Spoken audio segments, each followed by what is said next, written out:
Good evening, everyone. I would now like to call the September 9th, 2025 Longmont City Council regular session to order. The live stream of this meeting can be viewed at the city's YouTube channel, also at longmontpublicmedia.org/watch or on Comcast channels 8 and 880. May we have a roll call, please? Mayor Peck. Here. Councilmember Christ. Present. Mayor Pro Tem Hidalgo Faring. Here. Councilmember McCoy. Present. Councilmember Popkin. Here. Councilmember Rodriguez. Here. Councilmember Yarbrough. Here. Mayor, you have a quorum. Thank you. Let's stand for the pledge. I pledge allegiance to the flag of the United States of America and to the republic for which it stands, one nation under God, indivisible, with liberty and justice for all. In accordance with the council's rules of procedure, the rules for providing public comment are as follows. Only Longmont residents and employees of the city of Longmont may speak during first call public invited to be heard. And also tonight on first call public invited to be heard, anyone who is here to speak on public hearing item, the sit and lie ordinance, you can sign up on first call public invited to be heard because we've already had the public hearing a week ago or 2 weeks ago on that item. You must provide your address and sign up on the sign-up sheet before the meeting, and you must state your name, and you have 3 minutes. And anyone may speak on second reading or public hearing item, except for this one issue, and you're asked to add your name to the speaker list for that specific item before the meeting. Unfortunately, we only have one tonight, which is the one I just said we're not going to have a public hearing item on.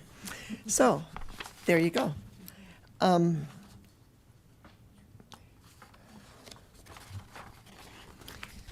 We are now at the approval of the August 26th meeting minutes. Can I have a motion to approve those? Second. They've been moved by Councilor McCoy, seconded by Councilor Christ. Are there any comments or questions about the meeting minutes? Seeing none, let's vote.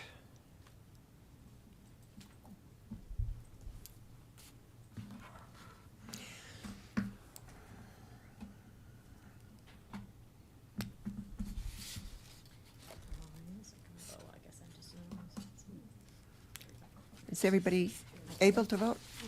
Oh, great. There it is. That passes unanimously. Do we have any agenda revisions and submissions of documents, Don? I have no revisions, Mayor. Thank you. Any motions from councilors to direct the city manager to add agenda items to future agendas? Councilor Popkin. Thank you, Mayor Peck.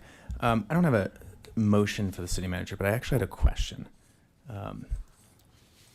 And this comes from, I've been trying to make sense of the public comments that we've had for, at least since I was appointed in January, but it seems like they kind of ebb and flow depending on the month and depending on what's going on. Since the public hearing, the public forum back in July, there were a lot of comments on the advanced meter infrastructure or smart meters. And so I guess what I'm trying to understand is we've been hearing from very concerned residents about those installed smart meters. Can you help me understand more the scope of this issue? And is this a citywide issue? Is it neighborhood specific?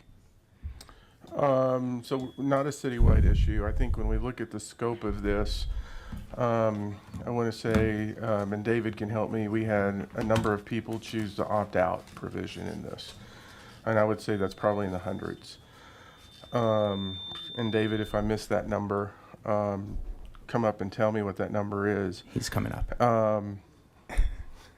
But on the other side of it, in terms of the remaining group, it's below 10. There are fewer than 10. Correct.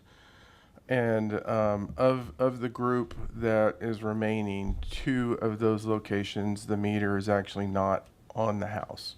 So there are fewer than, just to make sure I'm understanding what you're saying, there are fewer than 10 residents across the entire city that haven't opted out and wants a different solution? Correct. Hi, good evening, Mayor, City Council, David Hornbacher, Assistant City Manager, Utilities Public Works. So, yes, as Harold said, we've got over 46,000 meters, in our community. Of those, 340 folks chose to do the opt-out option, which is something we talked to council, and that was provided as an option for them. Right. Then there's a remaining 8 that have not selected either way. And like Harold said, 2 of them, the meter is not even on the house. It's either out in a metering pedestal right adjacent to the sidewalk, like you see in some of the neighborhoods in town. You know, it's been that way for many decades. Yeah. You know, another one is actually in a corner of a yard, again, away from the house, where it's a group of meters that are being there, of which 3 of those 4 meters are actually, you know, standard AMI meters.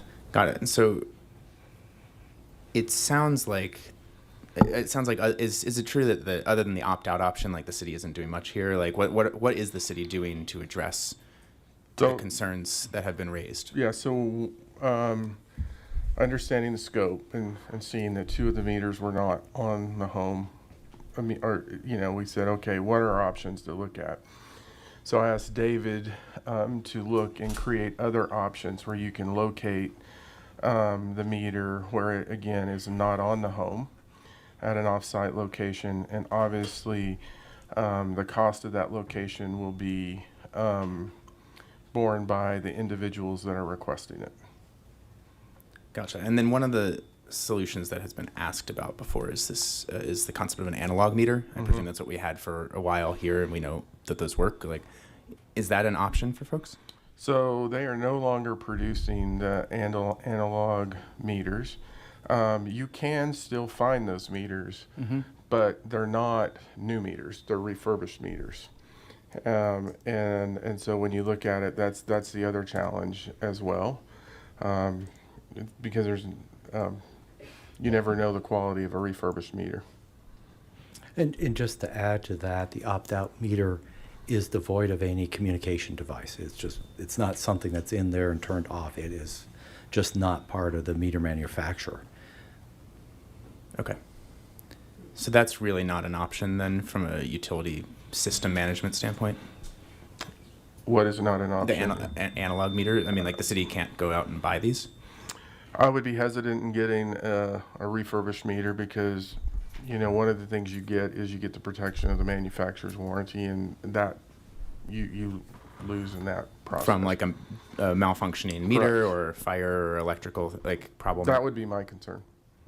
Okay. And then the last question I had for you is,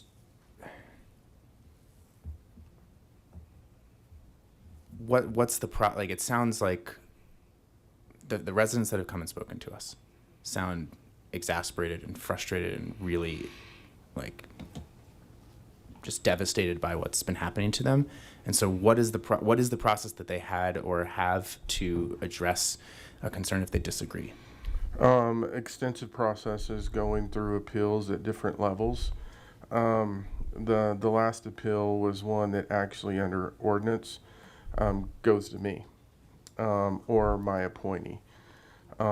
Based on the conversations that council had been hearing, I chose to appoint a hearing officer, which is not a member of this organization, to really Meaning ensure, not a member of the city, like not a city member of staff, city like staff. No, independent. in it that is sense. it is an independent hearing officer. It's not unlike what we do as part of our personnel process, where that actually comes before me. So they're not a city employee, and the reason why we wanted to do that is to ensure that it wasn't someone internal making that decision, and that's not an uncommon approach when we reach that level and getting that independent hearing officer to hear the case. Gotcha. All right. Thank you for clarifying all that. Appreciate it. Thank you. Thank you. Is there anyone else that would like to add agenda items? Seeing no one, I'm going to move on and ask our city manager if you have a report. No report, Mayor, Council. Thank you. We are now at first call, public invited to be heard. And the first person on our list is Paul Hollingshead.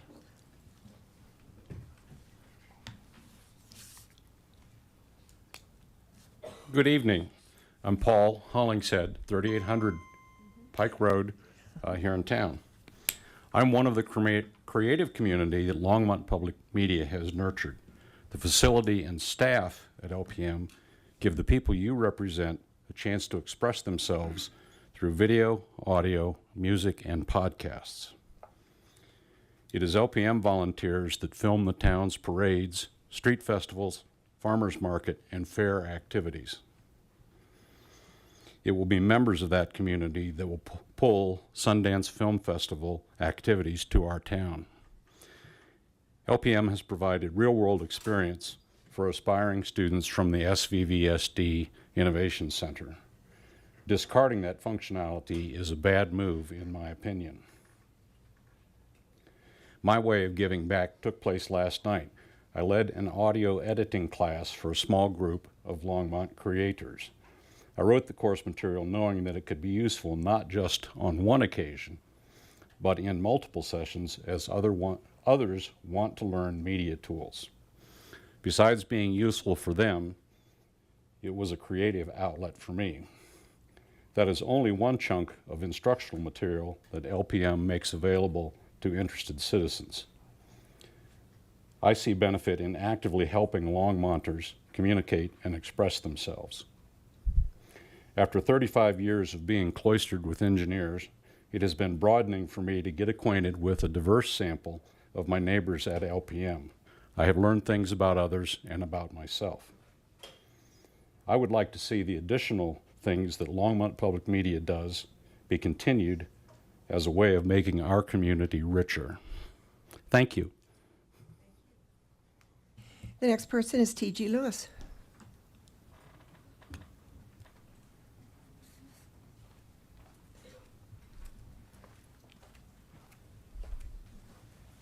Good evening, City Council. Nice to see you. I'm not going to be quite as eloquent as my friend Paul over here, but I did want to chime in and basically say thank you for what you've been doing the last few years with LPM's existence. I remember back some years ago, I used to do the men's all-state choir concerts down in Denver at the Belco and the Buell Theater. And the company that I took over from, when they would edit the DVD for release, they had only the musical performances. And so I took a slightly different tack because the conductors of each choir, they would spend a few minutes talking about the crucial nature and the value of arts in school and the way that we don't seem to value it maybe as much as we should at that level. And then I thought, LPM, it's just kind of the next stop on the way for creative people. And it truly is a wonderful group of people. And we're all there to just try to help anybody who comes in and wants to create something, be it a podcast, be it a video, be it music. And it's a good group of people. And thanks. You're welcome. Thank you, T.G. Jen Jepson.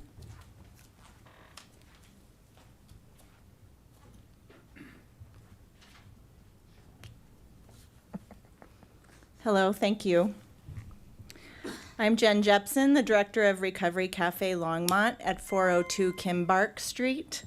I attended the meeting convened at the Longmont Chamber of Commerce on Thursday, September 4th, about the city's proposed ordinance 102430. I was surprised by the lack of foresight in how to navigate the unhoused folks in our community who are not staying at Hope or All Roads. The solution presented to the room, filled with nonprofit leaders, business owners, and city employees, was to have a team from Hope and Lead to wake people up early in the morning and move them on to one of 4 different locations: Hope, Recovery Cafe Longmont, the Hub, or the library. As the director of one of these 4 locations, I was surprised Recovery Cafe Longmont was on the list. Our mission is to be a community of refuge and healing for individuals in recovery. We recognize how substance and alcohol use, along with trauma and mental health challenges, contribute to the struggle of homelessness. And to be listed as one of these 4 potential solutions, while welcome, feels quite short-sighted. We, of course, would love to host anyone who may benefit from our services. However, our model of operation is for individuals who choose their recovery. We are not a day shelter, and many will choose not to come to Recovery Cafe, nor should they have to. And If they all choose to meet our membership requirements at the cafe, we would run out of resources, financial, personnel, and frankly, we currently do not have the space. The thing that struck me the most at this citywide meeting was the lack of proposed innovative solutions. We need more. These folks, they are our folks. Many are members of this community. They deserve to be treated with dignity and respect, and this ordinance flies in the face of what I have known Longmont to be. While Recovery Cafe Longmont is part of the solution, we cannot solve this problem, nor can the proposed actions solve this problem. We can all do our part, but in my opinion, until we center the needs and, dare I say, desires of our unhoused population, we will continue to struggle as a community. Thank you very much. Thank you, Jen. Ryan Forbes.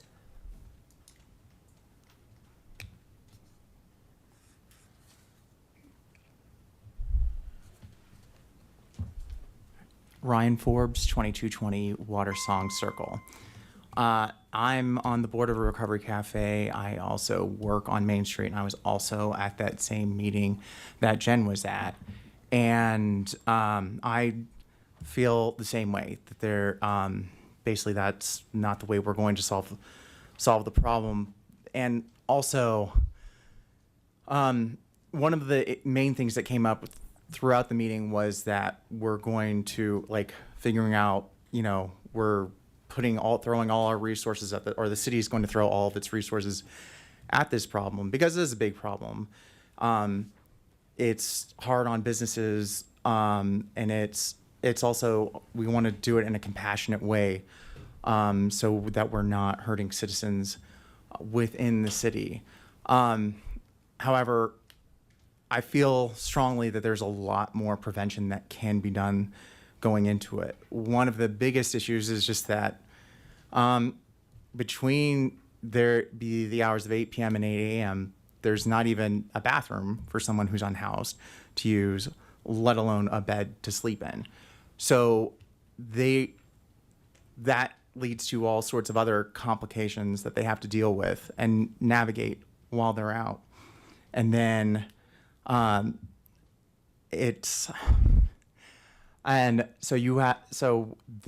then the other big part about it is, as much as it would be nice if there was, there was no drug use, everyone was following the law perfectly, that doesn't happen anywhere.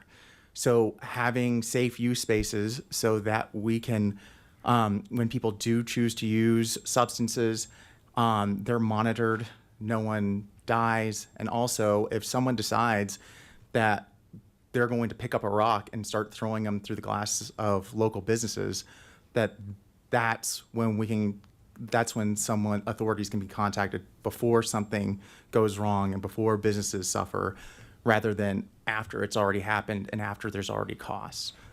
The other thing I'd like to say with my short remaining time is that I love everyone coming out tonight and talking about public media. I love it. And I think a big reason that's happening is because there's pressure on Longmont public media. And I said it last year, and I'll say it again. It seems like when there's pressure on Longmont public media, that gets people talking about it and that gets people out and doing more. I would love to see Longmont public media doing more without the pressure and just doing it because they want to just keep on expanding these amazing people you're seeing tonight come out and talk. And I would love to see that more. But thank you so much for everything you do. Thank you, Ryan. Alice Swellentenfuss. How many years am I going to try to figure that one out? Mayor Peck and Longmont City Council. My name is Alice Seltenfuss. I live at 1913 Tyler Avenue, Longmont. I'm the Executive Director of HOPE, Homeless Outreach Providing Encouragement, and I'm here to respond to Ordinance 1024-130. For the past 2 weeks, Public Safety, their lead team, and HOPE developed a combined intervention plan. I want to thank Police Chief Zach Artis, Emily Van Dorn, and the lead team.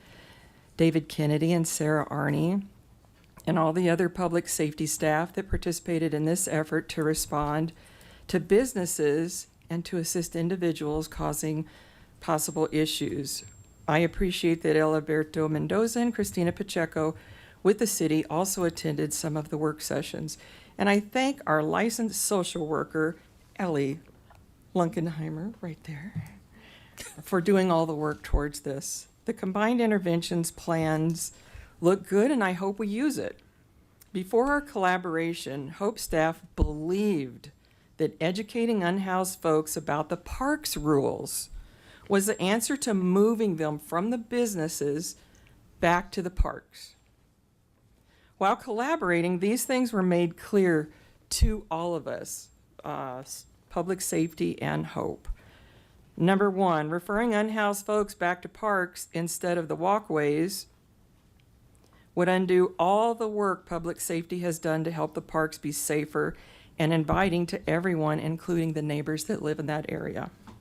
Number two, there is no place in Longmont, no sanctioned place in Longmont for unhoused people to go during the day.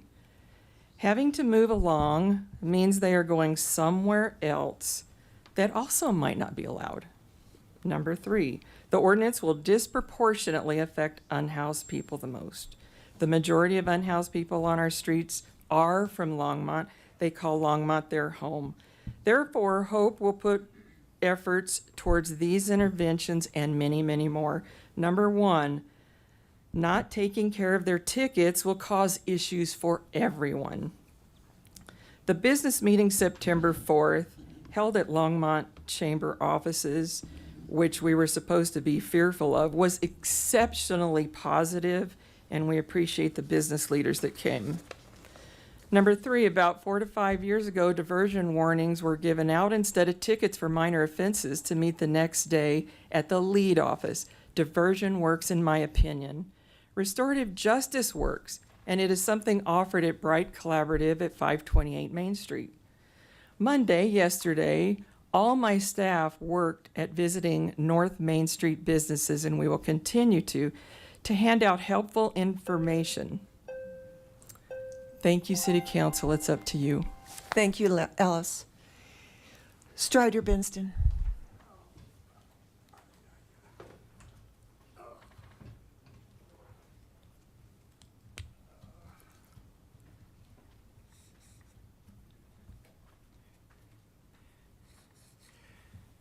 I don't move as good as I used to.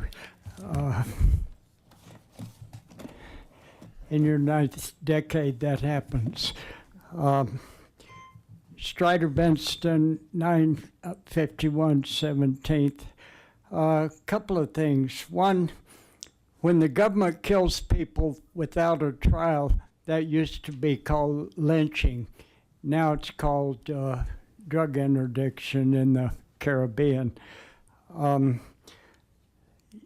Used to be insurrection against the United States government used to be a crime.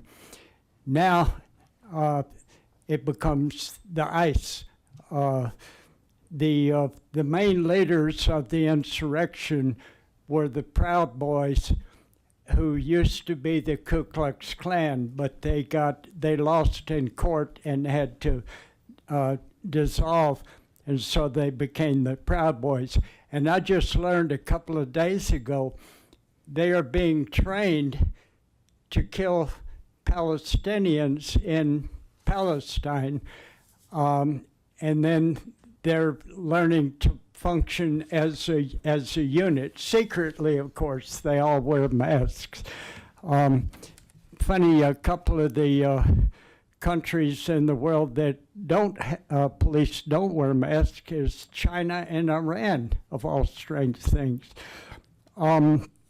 We used to, I spent my whole life around creating a democracy, the third time in this country to try, and we won the Voting Rights Act in 1965.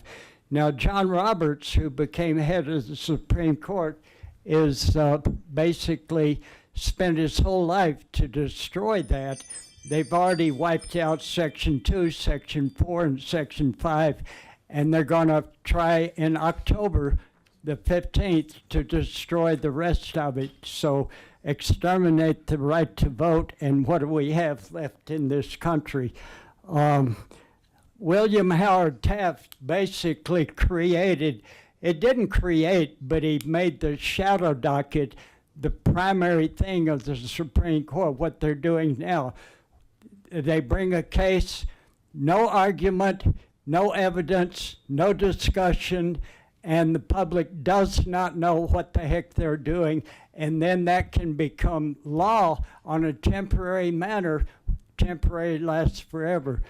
That is what we're dealing with right now, and if we're going to keep a country, we have to stand up and fight for it, and I do mean that. I don't mean military, I mean take on all of the issues, and let's keep this country alive. Thank you. Thank you, Strider. Nia Wozniak.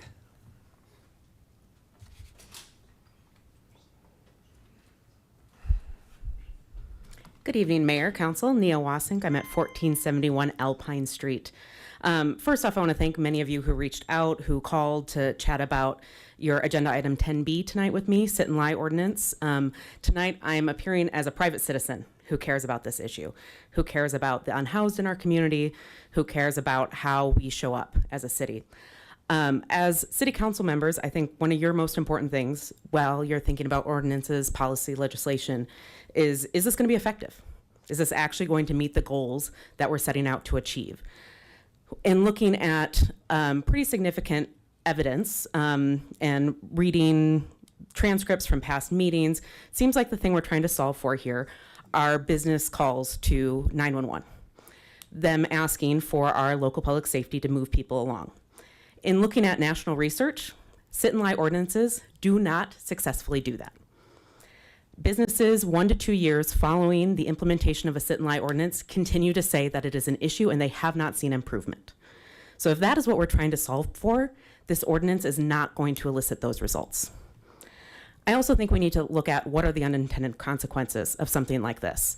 Whether it's the vulnerable populations that are going to continue to be impacted negatively, or the budget implications. As we know, our city has really significant budget constraints right now.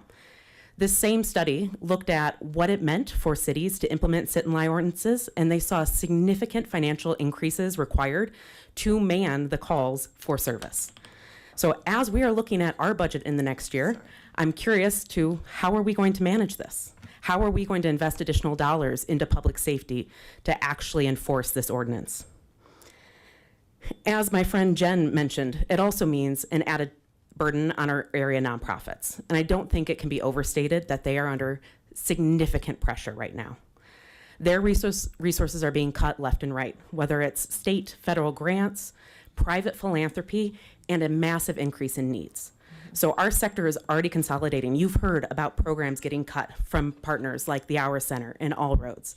That will continue to happen. So the city adding additional burdens to these nonprofits could be part of the continued collapse. I also just want to highlight the moment we're in right now.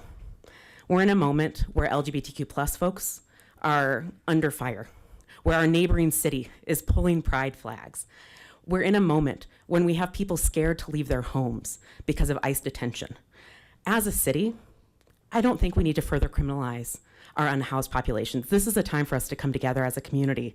This is a time for us to look at really innovative solutions, and I think we have the business leaders, the nonprofits, and the city employees who want that. So I'm going to ask you to please vote down this ordinance so we can put resources to finding solutions that actually work. Thank you. Thank you, Nia. Lance Whitaker.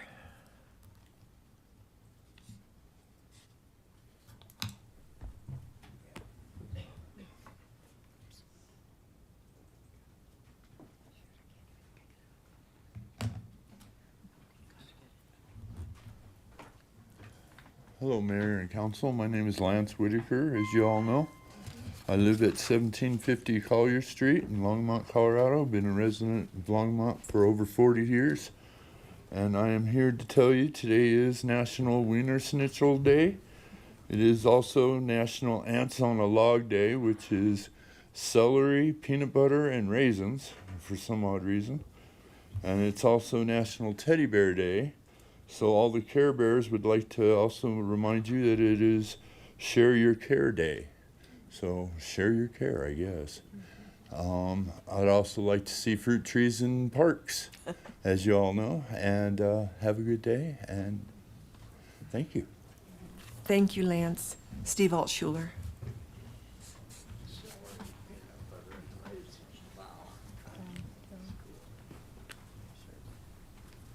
Oh, Steve, this is not a political forum. I'm not speaking politically. I know, but you're wearing this shirt, and It's the First Amendment. I can wear this. I've seen people here with Hamas is that flags. right, Eugene? Mayor and council, it's public invited to be heard. They can Wear whatever they want. Okay, thank you, Steve. Thank you. Steve Altshuler, 1555 Taylor Drive. I guess I don't get to talk to the whole council. He's just gonna go get a drink. Let's be polite, please. Oh, I am. So I wanted to tell you that I probably just saved the city between $50,000 and $100,000. About 3 years ago, there was a survey done that the city paid for, and I would guess, you know, if you mail out a 3-page survey, it's probably $1 a page, and there's 20,000 homes in Longmont, and with postage and everything, it could easily be $100,000. The majority of people responded that they did not like the traffic that was going on in Longmont. I've talked about this before. And in the last 3 years, all that's gone up is more and more high-density housing. So given that, I want to tell you that when I had to get my 75 signatures, and I won't go into details, when I had to get the signatures for the ballot, I would say to people, you know, would you mind signing? And they'd say, well, what do you stand for? And I said, well, I'm against all the construction the city is doing. And did you know that now they're looking at changing the height requirements to do away with the 4-story and allowing 7 or 10 or 14-story buildings? That's all I had to say. And people were signing up right away saying, where do I sign? Where do I sign? Where do I sign? People in Longmont do not want the density that's being built. They don't want high-rise buildings, whether it's on the south side of Longmont or on Main Street. You know, and so I'm saving you all that money. You don't have to run another survey. If you've talked to people at Farmers Market, if you ask them those questions, they will tell you nobody wants the density that's being built. It's just going to create more and more traffic. And even if you build out at the sugar mill, that's not going to move traffic. It's going to create more traffic out there. The only way to really reduce any traffic is to get more jobs in Longmont so people can drive 2 miles to work instead of 20 miles. That'll get them off of Ken Pratt, it'll get them off of Maine, and that will help Longmont be a lot more successful financially, and then more people have work closer to home. And as far as this shirt, I'm wearing it because on Saturday at Rhythm on the River, Sean was nice enough to come over to me and say that he really liked the shirt. So thank you very much. You're welcome. Okay, seeing no one else on the list, I'm going to close first call, public invited to be heard. But I do want to say I see a lot of scouts sitting in our audience, and I thought perhaps there would be a name on the list that someone wanted to come up and talk about why they're all on the list. So I guess I don't know what we're waiting for since you're not on the agenda. I would like to hear. So my name is Jared Hansberry. I am Scoutmaster of the Boys Troop 67 out of the American Legion. We also have some members of our Girls Troop as well. And we are actually here doing a merit badge. This is Josh, who is our Assistant Senior Patrol Leader. You want to explain to him what merit badge you're working on? So we're working on the Citizenship in the Community merit badge. And that really talks about like what you can do in your community, how you can benefit it, and how you can affect it, and what it really means to be a citizen in your community. And it's an Eagle required merit badge, so you have to get the Eagle Scout rank. And one of the requirements is to come to a city council meeting. So We're based out in Longmont at the American Legion Post 32, and we just thought we'd come out today and take some notes, I guess. Oh, so you're working on a badge. Fantastic. Well, welcome. Let us know what we can do better. A lot of other people are. You might as well tell us. Well, we've been very active helping with fair parades, and we try to be in all the parades. And I've personally been in Longmont since I was young. Let's just put it this way: when I moved here, they were complaining that they built the mall out by the fairgrounds where nobody ever goes. So I've been here a while. My parents are. My dad has been here since the 50s. We're family has 6 graduates from Longmont High School, and so we've been here for a while. I've been with Troop 67 for a little over 30 years now, since I was 14, and so we like just digging in and helping out with the community, anything we can do with that. And this is about the 3rd or 4th time over the years I've brought a group here. So thank you for having us, and appreciate letting us speak. Thank you very much. Welcome.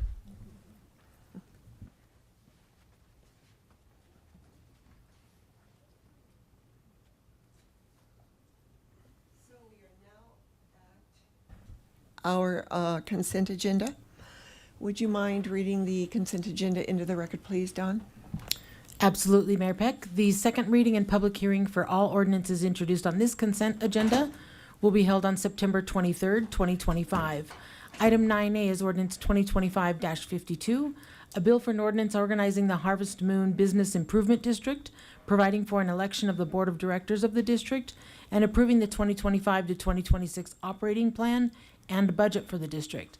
9B is Resolution 2025-51, a resolution of the Longmont City Council approving the amended and restated organic contract establishing Platte River Power Authority as a separate governmental entity with the town of Estes Park, City of Fort Collins, City of Longmont, and City of Loveland, Colorado. 9C is Resolution 2025-52, a resolution of the Longmont City Council approving the amended contract for the supply of electric power and energy between the City of Longmont and Platte River Power Authority. 9D is approve 7 capital improvement program amendments, and 9E is accept 8 capital improvement program amendments approved by the city manager. Thank you. Are there any questions about Councilor Popkin? I don't have a question about myself personally, but I did want to remove item E from the consent agenda. Okay. Are there any other councilors that want to remove items? Seeing none, I'm going to move the consent agenda minus item E. Okay, it's been moved by myself, seconded by Councilor McCoy. Let's vote. Whoops.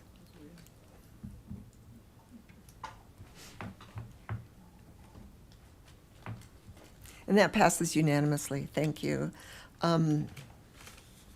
We are now at ordinances on the second reading and public hearing on any matter.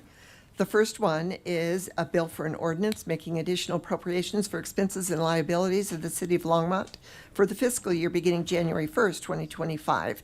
And this bill number is 2025-51. Are there any comments or questions from councilors? Seeing none, I'll open up the public. Whoops. That was fast. I'll open up the public hearing on 2025-51. Is there anyone in the public that would like to address this bill? Seeing no one, I'll close the public hearing on 2025-51 and ask for a vote. I mean a motion, and then a vote. Do I have a second? I'll second. All right, it's been moved by Councilor McCoy, seconded by Mayor Pro Tem Hidalgo Faring. Oh, man. Let's vote.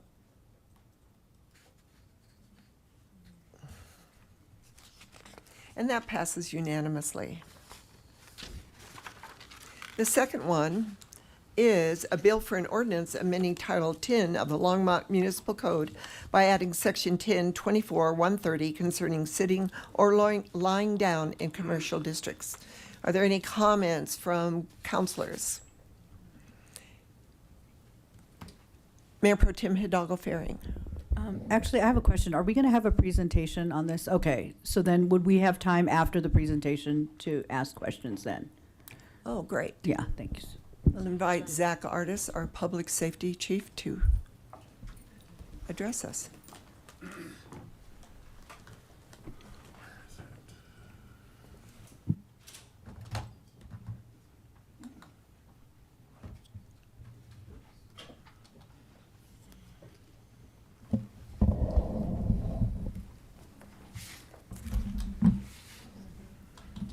Good evening, Mayor, City Council members, Zach Artis, Public Safety Chief for the City of Longmont. I'm joined this evening by Emily Van Dorn. She's our Program Manager for our lead and core teams. As Council may recall, Public Safety previously presented an ordinance concerning right-of-way access, which established restrictions on sitting, kneeling, reclining, or lying down within designated geographical areas within the City of Longmont. All right, it is working. As council is aware, public right-of-ways in Longmont are either owned by the City of Longmont or owned by CDOT, Colorado Department of Transportation. And adjacent property owners are required to maintain these areas in clean and safe conditions. However, they have no authority to regulate conduct or remove individuals from these areas. That responsibility rests within the city or solely on the city. The slide shown here are Longmont Code requirements of the right-of-ways and restriction the city has placed on these parcels of land. The city's strict control over the right-of-ways is intended for several things. One is to protect public safety. An example of this would be preventing the obstruction of views or vision by signage that may be placed in the right-of-way. So as people exit a parking lot into a roadway, their vision would not be obstructed. To protect city's accessibility, which ensures utilities and infrastructure remain available and accessible, and protect community appearance by preserving landscaping and design standards established by code. The frustration that has arisen is because the adjacent property owners are responsible for maintaining the right-of-ways, but are not permitted to use it themselves without permission from the city, while private citizens can use these areas for a variety and various reasons. Typically, when law enforcement is called, officers generally have little to no recourse beyond asking an individual to move along, and leaves the adjacent property owner frustrated at times when law enforcement is not able to take action. While most individuals we engage respond and are in compliance and do move along, there are exceptions to that.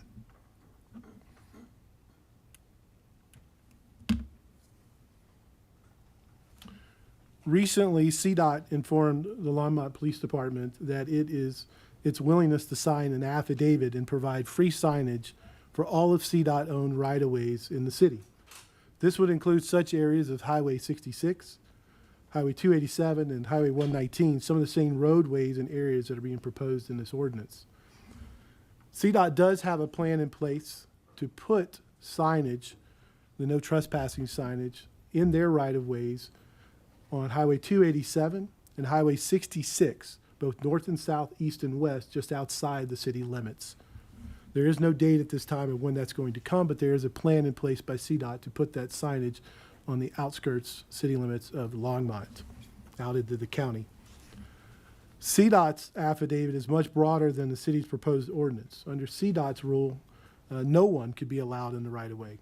Violators could be served what's considered a criminal trespass notice or notifying them they can't come back on the CDOT property.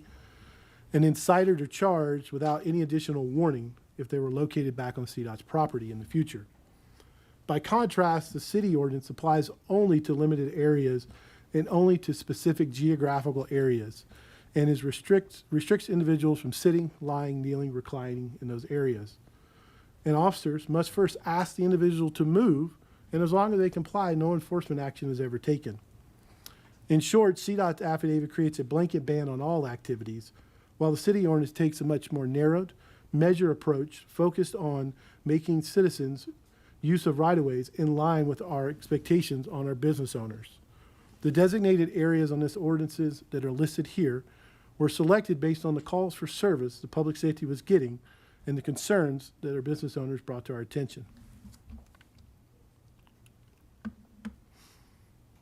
And during our June 17th presentation, our partners at Hope expressed concerns that the adoption of the ordinance could unintentionally create negative impact on our unhoused community. And at council's direction, staff went and met with Hope to further discuss these concerns. And over the past few months, we have engaged both with Hope and our business community to clarify the intent of the ordinance and explore potential impacts should council choose to move forward.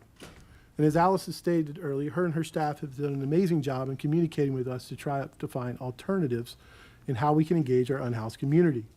But unfortunately, we were unable to reach an agreement to which Hope could support the proposed ordinance.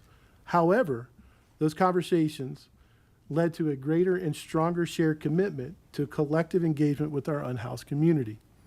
And tonight, Ms. Van Dorn will be sharing what this new collaborative partnership by Public Safety and Hope looks like as we engage our unhoused community.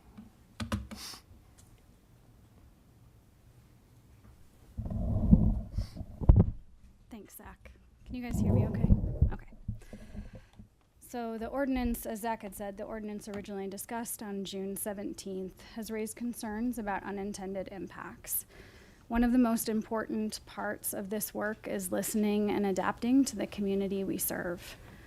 We use this feedback as a starting point for deeper collaboration, and I'm going to share a timeline illustrating how each step built toward a more balanced model, pairing accountability with compassion through outreach, case management, and collaboration. The timeline is a bit lengthy, so bear with me. So on Wednesday, June 18th, Public Safety connected with Hope and requested feedback, ideas, and proposed solutions by July 3rd. On Wednesday, July 2nd, leadership teams from both Hope and Public Safety met to review the ordinance, share perspective, and identify potential areas of collaboration.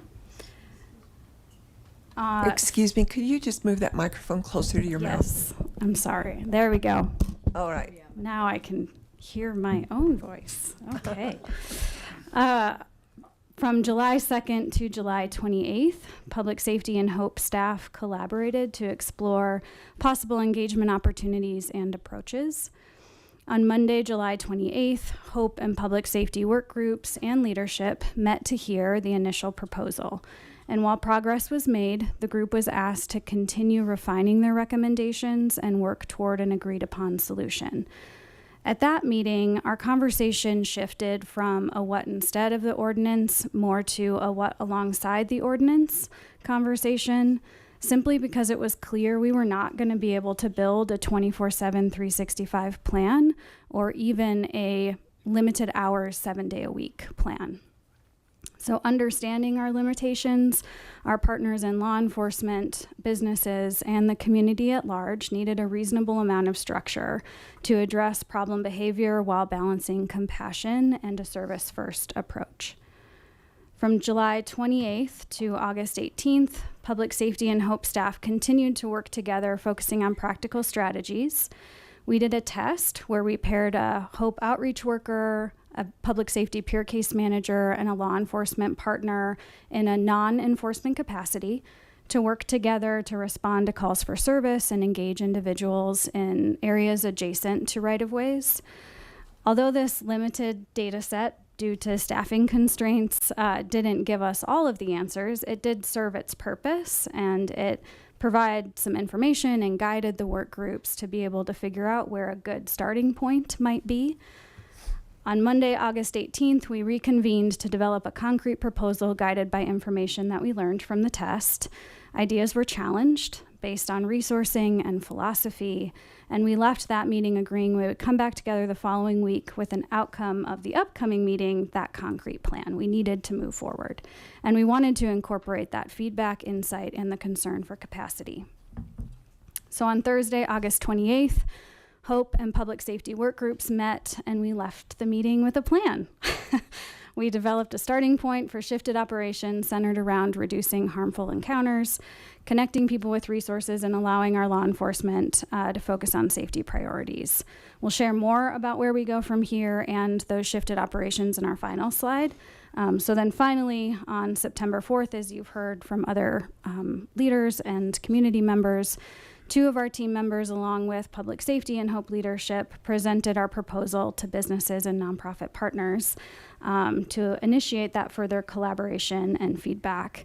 And the presentation was well received. It's true. Our business owners and businesses are highly engaged and want to be a part of the solution.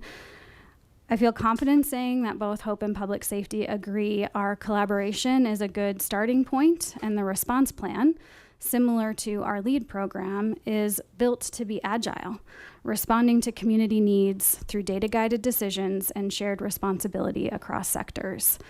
We understand that across sectors there are differing opinions about the ordinance itself, but we're aligned on expanding outreach and a service-first response.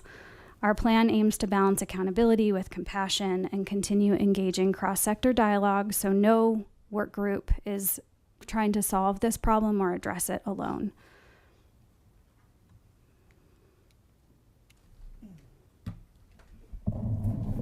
Thank you, Emily. We wanted to highlight just some efforts in the last 6 months, both by law enforcement, LDPS, which is our case managers for LEAD, and then also the work that Hope is doing in our community to reach out. And I'm going to touch briefly on the law enforcement side and then turn it over for Emily for some more conversation as far as the case management work that's being done. But this is a snapshot in time of January 2025 to July of 2025. Law enforcement, we only pulled the data just for North Main, since that was the area that we seem to have most of our challenges in and calls for service.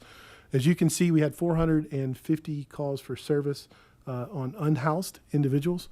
But what I would note is that about 366 of those calls did not require any type of enforcement action. Only 84 of those led to either a citation or an arrest. And so just wanted to highlight the amount of work that public safety is doing with calls of service and issues within the North Main area to address that, but also our collaboration as we work with both LDPS and Hope. And I'll turn that over to Emily for some more details. So we know case management and Hope are proactively providing intervention and connection to resources based on the information in this slide and other outcomes. In 6 months, these work groups have collectively interacted with unhoused community members 3,618 times. In Q1 and Q2 of 2025, work groups across sectors, to include public safety case management, Hope, Annie and Millie's Place, Boulder County Public Health Works Program, Hope Light Medical Clinic, and Recovery Cafe, have had 98 collaborative outreach events with 61 community-based medical interventions and 10 pop-up clinics at the Hope shelters. What's clear to me in this data is even with the stellar work across these 3 teams and our other valued partners, there's room for improvement in how systems work together to address community issues.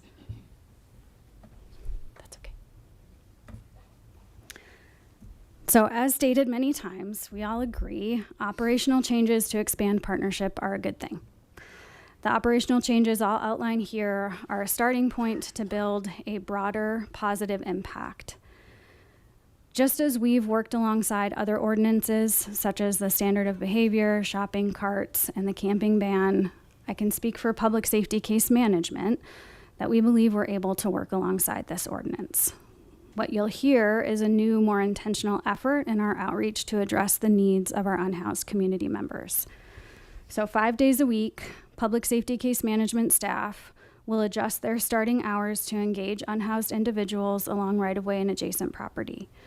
The effort will be to intentionally start the day welcoming and talking to individuals about the day's plan, address immediate needs, and provide a link to services where appropriate.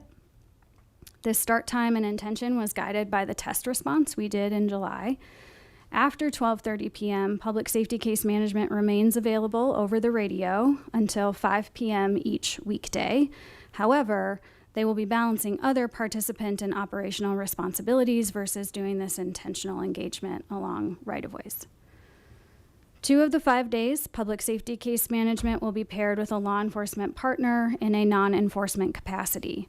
On those weekdays, Hope outreach staff will huddle with the group at 9:30 out in the community. Following that in-person collaboration, the work groups will either separate and go their separate, or will separate and continue to outreach and follow up with people who've already been contacted, or will address needs together. If the ordinance passes, similar to other ordinances, we advocate for a 30-day implementation period to share this information with our unhoused community members, engage in training, education, and outreach with businesses, as has already started, and engage with the broader community about what this means. Moving forward, we're committed to continued evaluation of our efforts. We'll continue to assess fiscal impact, operational and organizational structure, all with the aim to set our collective work and the teams who are very dedicated to doing it up for success. Our efforts are rooted in community need alongside public safety and order. We aim to ensure safety and dignity by pairing accountability with compassion, connecting people to services whenever possible, all while supporting community well-being. And in closing, the proposed right-of-way ordinance is a limited tool focused on conduct in the public right-of-way. It's not a solution to homelessness. And unlike CDOT's blanket trespassing rule, the city ordinance applies only to sitting, lying, kneeling, reclining in certain areas, and is enforced only after education, outreach, and voluntary compliance has failed. Longmont continues to prioritize outreach through HOPE, LEAD, and our other partners, who make thousands of contacts each year to connect unhoused individuals with shelter, treatment, and services. These efforts remain the city's primary path to long-term solutions. The ordinance simply adds accountability. In 2025, the city committed nearly $1.5 million to homeless services, underscoring that the broader approach still remains service-driven for the city of Longmont. At this time, Ms. Van Doren and I are happy to take any questions that council may have. It's opened up for questions. Mayor Pro Tem Hidalgo Ferring. Thank you, Mayor. I appreciate how you lined out all the, the approach and how you're going to respond. My concern is, do we have enough officers? Do we have the resources to actually keep this sustainable and meet the needs that's out there? Yeah, I think I want to speak on two parts. One is, and Emily can certainly expand on this, but there are really two issues here. One, public safety has already been dealing with these calls for service. I know that some of the other speakers brought up, well, what does that look like for the financial burden based on some other studies in other states? Again, we're already having to answer the calls for service. You can see we had 450 calls. We're already dealing with the calls for service. We're already utilizing the resources that we currently have on the road that are currently working to address those concerns when we get those calls. There will be a challenge and a task on staff when we talk about our case managements. Mm-hmm. As we look at what we have as far as outreach, specifically outreach case managers working with our unhoused, we have 2 for our lead team that are focused on unhoused, and Hope has 2. And so you're talking about 4 people that have engaged, and Emily, I don't have the exact number, but over 3,000 engagements with unhoused population in a 6-month period. That is a lot of work being done by 4 individuals, both between Hope and us. So yes, there's certainly a need for more engagement in case managers there. But as far as where it stands from public safety, as far as the officer standpoint, we're already managing those calls for service now. I guess, and then the other piece I want to know, so how you're addressing the calls for service now, and how would that look different once this ordinance is in place? Like, would it require more time?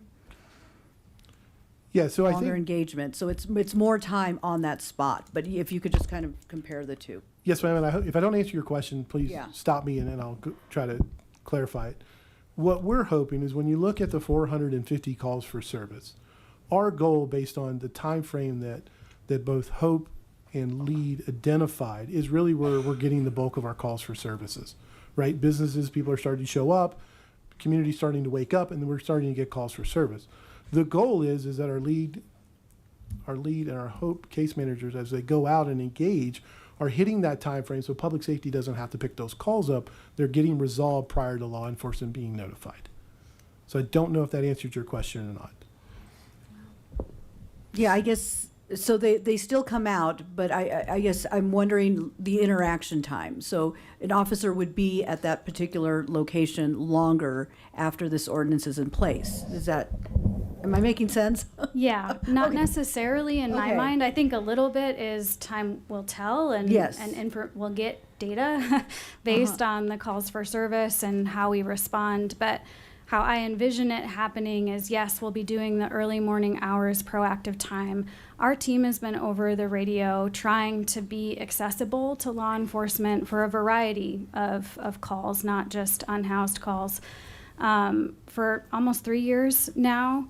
And we're always looking for opportunity to build that relationship and that accessibility to get the right responder on the right call.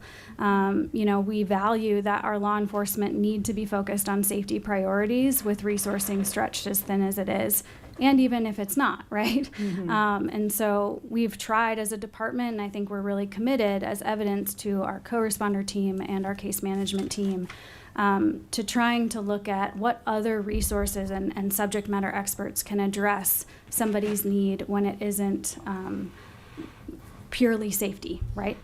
Or purely criminal. So if I can answer part of your question, that's a hard question to answer because right now those calls for service take a fairly long period of time depending on where the individuals are sitting. Okay. Because one of the challenges, and Eugene and I were out with them on one occasion, one of the challenges that happens is that the private property owners can, they sign a trespass affidavit. In many of these locations, the officers spend a lot of time trying to figure out, are they on the private property or are they on the right-of-way? And as an example, we were out one day because we were getting a lot of calls from the business community, so we went out. Call for service came in, and it happened that the two of us were there with them. Even with the two of us there, it took us about 30 minutes to figure out where we thought they were sitting on the right-of-way. So there's an inherent confusion in these areas, and so if they're on the private property, then you enforce the trespass affidavit. Okay. If there's a question, then you don't. And so those right-of-way lines aren't consistent. And so that in its own right creates a fairly significant time sink when they're trying to respond to these calls by these businesses. Okay. And then what typically happens, so if they're on private property and you move them along, where do people go? That's a great question. They just can't stay on the property. Okay. They can go anywhere they choose. Yeah. Well- We have parks and open spaces. I know that was brought up earlier. Yeah. But again, our unhoused community has every right to use those spaces as anyone else in that neighborhood or community does. Again, there are park standards that we expect everyone, whether you're housed or unhoused, to follow, but they are welcome to use the same open spaces, green spaces, and parks that the rest of our community is allowed to use. Okay. And then the other one that really, and this is not, I feel like this is another topic, but having a sanctioned place for people to go. That's for a discussion for another time, but, I really want to look seriously at, what are our sheltering options and what can we do to support the nonprofits that are already doing this work so that we have places for them to go. So these ordinances aren't cruel or unrealistic, but we can actually, I shop, I utilize North Main. I'm at North Main all the time for several reasons. I live nearby there. And sometimes it's a mess. And like, what do we, it can get very frustrating. And I empathize with the residents and people who utilize the business and the business owners, but how, just kind of coming together. And not everyone who is unhoused is disrespectful or is, so it's also, I don't want to just put this blanket assumption over that all these folks are this way and, and putting people in a bucket. And so, I want to be able to address the issue, what the challenge is, but at the same time still treating everybody who's impacted with dignity and what can we do? So, that's an ongoing conversation we talk. Yeah. Okay. Councilor McCoy. Thank you, Mayor Peck. Emily and Zach, what do you say to the folks that say that we are just going to end up moving with this focused approach, end up moving folks that are doing that are sitting in line on a regular basis in these specific areas that you've targeted and identified to somewhere else in town. Do you think that that's really going to happen? Because isn't the focus where that many of those places are already are businesses? Or can you talk a little bit about that? Do you think that's really going to happen? I mean, I think the reality is a lot of the rules and regulations in any community move people all around the community. I won't shy away from this ordinance having an element of that for some people's life circumstance. But I think the greater conversation and you know, I am sensitive and respect and appreciate that we have attached unhoused needs and issues to this ordinance. But at the end of the day, this is, like Zach said, one small tool. And I think we have some work to do as a community to really lean in and build some trust and collaboration across sectors on that resourcing and where we share responsibility when resources are stretched thin. I have high respect for the partners in this room who have spoken tonight, and I work closely with them and have for many years, and that work won't stop. I think our respect is mutual, right? And we're gonna dig in and we're gonna try to figure this out, and we don't have any magic answers tonight, but I do feel confident that there's a commitment in our community to try and continue to address the underlying issues. So yeah, there might be just some migration, increased displacement or citation, but we also have strategies with our municipal court that we've started well before. We've been talking about this ordinance to try and collaborate and figure out how to streamline and be effective in helping our unhoused folks walk through their legal obligations. So it's continued work. It will always be there, in my opinion. Thank you. One other thing, in talking to Zach, he was always focusing to me about in his conversations to me about the that this is not just strictly about some sort of unhoused issue, that it is that if somebody is choosing to go and sit in one of these right-of-ways and finish their sandwich or some other thing like that, that you would treat them in the same way, right? Yes, sir. Thank you. Councilor Yarbrough. Thank you, Mayor. Mayor Pro Tem Hidalgo Ferring had already asked quite a few of the questions I was going to ask, but are there any resources or any training that we can provide for business owners? Is that an option? Has that been brought up to where we can, provide them opportunities and training in how to deal with trespassing and people, on their property that won't leave? Yeah, I'll let you talk to some of that specific training, but I think one thing that we did here in that business meeting on the 4th of September, there was quite a bit of engagement around the spirit of wanting to be a part of the solution and not knowing kind of how to navigate being in community with people who are really struggling. And, I think all of my team's eyes lit up when we heard that, because that is exactly the work we want to be doing in this community to create kind of that collective healing, not to get too touchy-feely, but, there are lots of strategies that we can do. That's part of that 30-day implementation. I think all of our nonprofit partners would have really great ideas on and be subject matter experts on certain parts of that training and education that we are not. And so we would engage in a collaborative effort around that. And it will be ongoing, like any relationship. Businesses are going to change. They're going to have different issues, and we need to be in relationship with them too, so that we can adapt and respond before it maybe becomes this big balloon problem. That would be the goal. And as it relates to private property, business owner's property or your personal residential property, we did do some work on with our business community maybe several years ago, where we developed a handout, pushed some information out to our neighborhood resource officers to help them better understand what their rights were as a business owner, what they could and couldn't do, particularly in the area of criminal trespasses. And so I think our business community is pretty familiar with that, because they do call us for those moments and times when someone needs to be removed.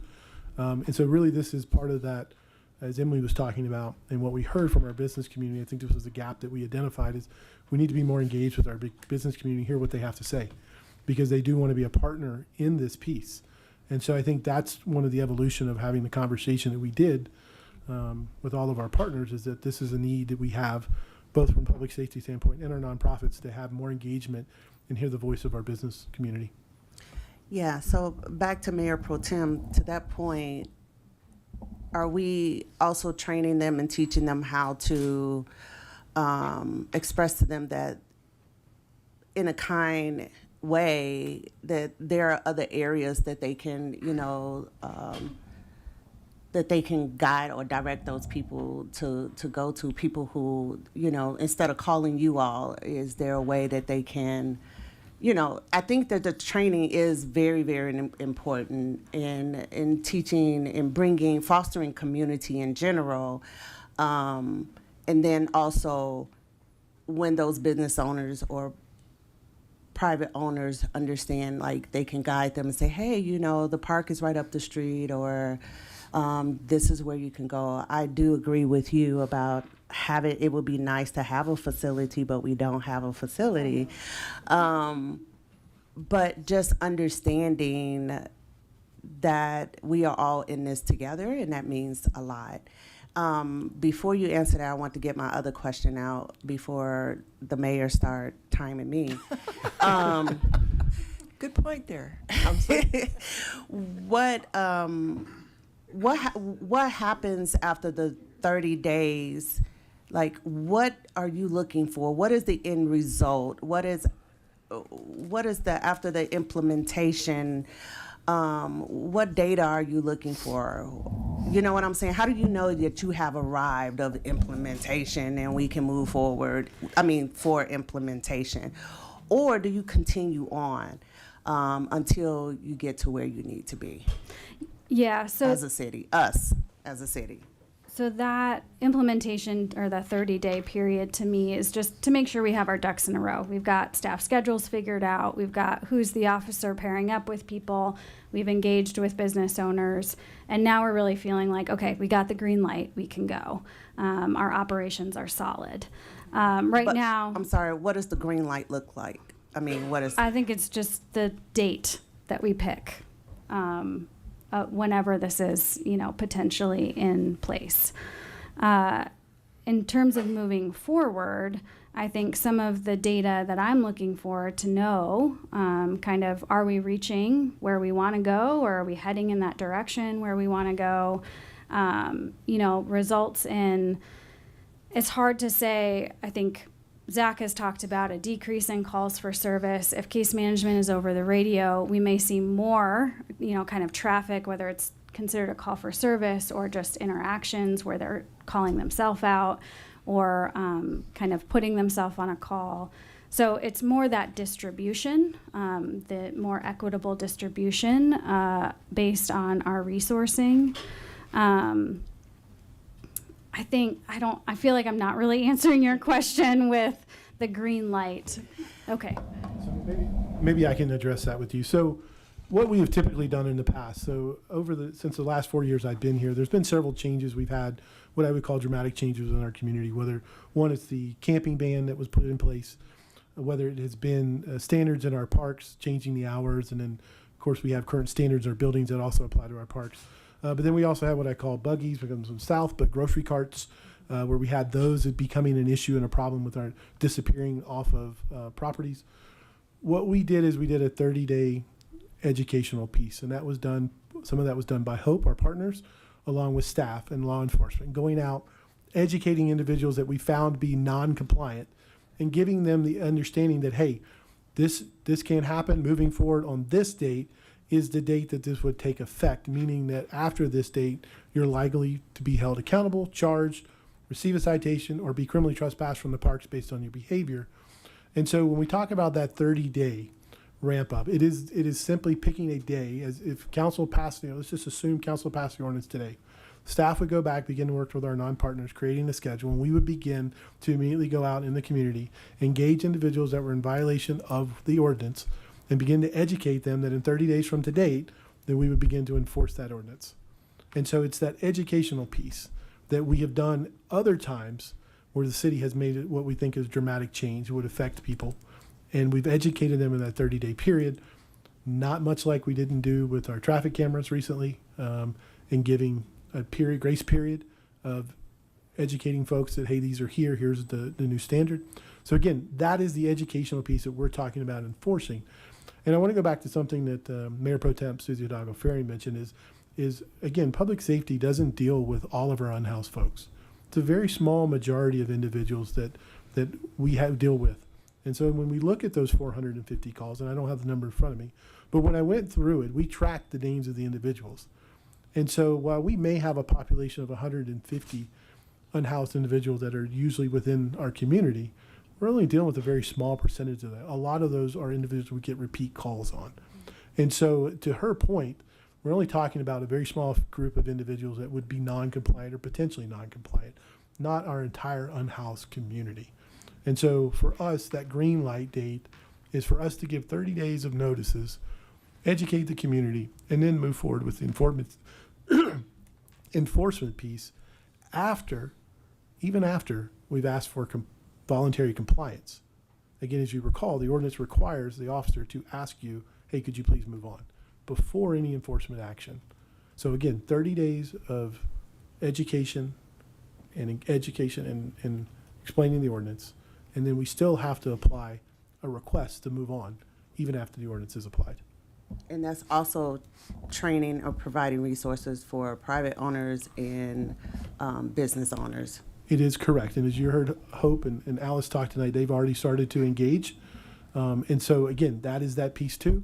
I will tell you that we have developed a pamphlet that Hope asked for, and that we will both have for public safety and for Hope, that outlines some of the things I just talked to you tonight about, to remind our community when we find these things, these are the standards that we have. No alcohol in parks, no drugs in parks. There's these, no camping. Here's where you could do those things. So we do have another resource item to pass out to try to educate as much as we can. In particularly this case, what we're talking about now is our unhoused community, to give them as many resources as possible to understand what the expectations are. Thank you very much. And then I also want to make sure, and then I'm done, Mayor, that make sure that, we heard from Recovery Cafe that other nonprofits don't feel like there's pressure on them to fulfill the gap in these disparities. They are struggling themselves. Nonprofits across the state of Colorado are. So how do we ensure and let them know that we're not trying to push, more work on you or whatever? I don't want them, it feels like that's what it sounded like to me. Like they didn't know that, of course they want to serve people, but at the same time, they may not have the capacity either. So how do we ensure that nonprofits, that we are still there to support them as well, and we're not trying to put more work on them? Well, I think it starts with conversations. I think it's understanding what their capacity is and what they're able to do. As Emily spoke earlier this evening, we understand the capacity both that our Hope case managers, Elder, and then the case managers that we have. We understand the capacity. We will not be able to get to everything. We're only covering a very small portion of time in a 7-day week. Yeah. And so, again, it's about having conversations with that. We did have to step up some enforcement, as you saw, over in the North Main Street area. And so, yes, those individuals went somewhere. I can't tell you where. I don't know. Only Recovery and Hope and some of our other nonprofits could speak to whether or not they saw an influx of individuals coming into for additional resources or shelter. But again, it starts with a conversation to understand capacities. But I think, it goes back to educating the community on our expectations. And again, we have parks, we have open spaces, all of these things that all of our community, whether you're housed or unhoused, has the ability to use. And they are welcome to use those spaces. And so, Emily, you might want to add a little bit more to that. I think part of that question, as Jen had talked about, came up in the September 4th meeting with businesses and nonprofits. And, we were kind of in a question and answer period of time within that presentation. And I certainly won't, Jen, I don't want to speak for your perception, but from where I was sitting, I think there was a lot of just dialogue and throwing out ideas from team members who work together really well, boots on the ground folks who work really well together. When I talk about that collective outreach, our staff have done an amazing job building work group collaboration. It's as good as it's ever been. And that's really from the success of our nonprofit partners who allow and support our teams working together, and then our public safety leaders who also allow and support our teams to do that. We're very skilled, in my opinion, at not just pushing the problem. I can speak for my staff, at least, that I think we're very skilled at not just pushing the problem into other areas or onto the partners we're trying to also support and work with. But I hope people would come to me and say that if we were. And I think those channels of communication are strong, and we will be really intentional about not doing that. Oh, my goodness. Councillor Popkin. Thank you, Mayor Peck. First off, Zach, Emily, I just want to say thank you for all of the thoughtfulness that has gone into tonight's presentation, the ongoing outreach and collaboration and communication with the community.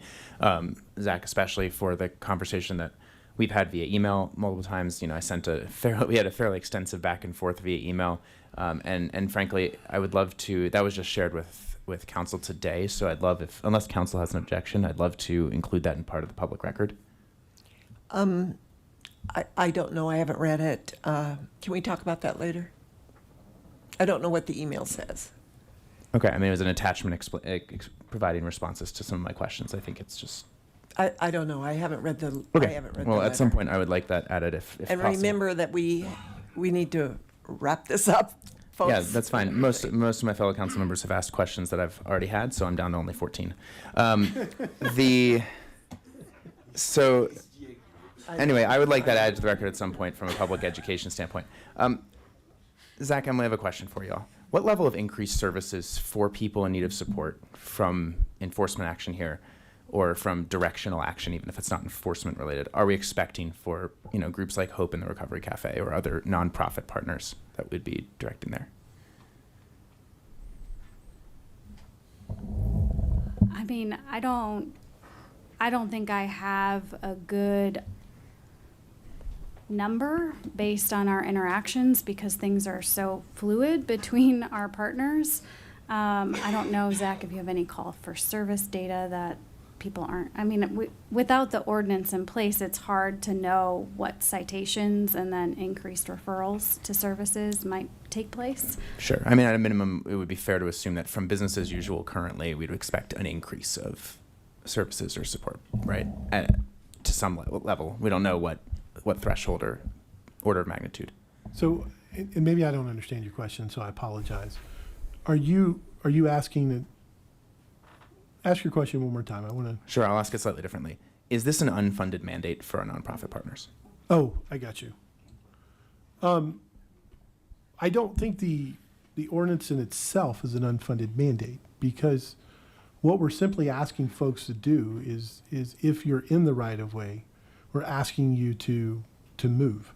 And we're not dealing with hundreds of different people. It's typically the same individuals that we're seeing over and over that are in these areas. Right now, what we've seen typically is those individuals have warrants or they have drugs on them.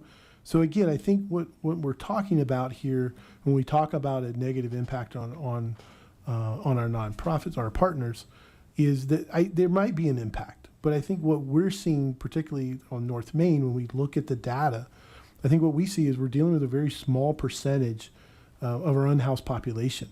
So it's not like 150 people are all of a sudden going to be migrating and moving towards our nonprofits looking for resources, because those that are wanting resources are already engaged.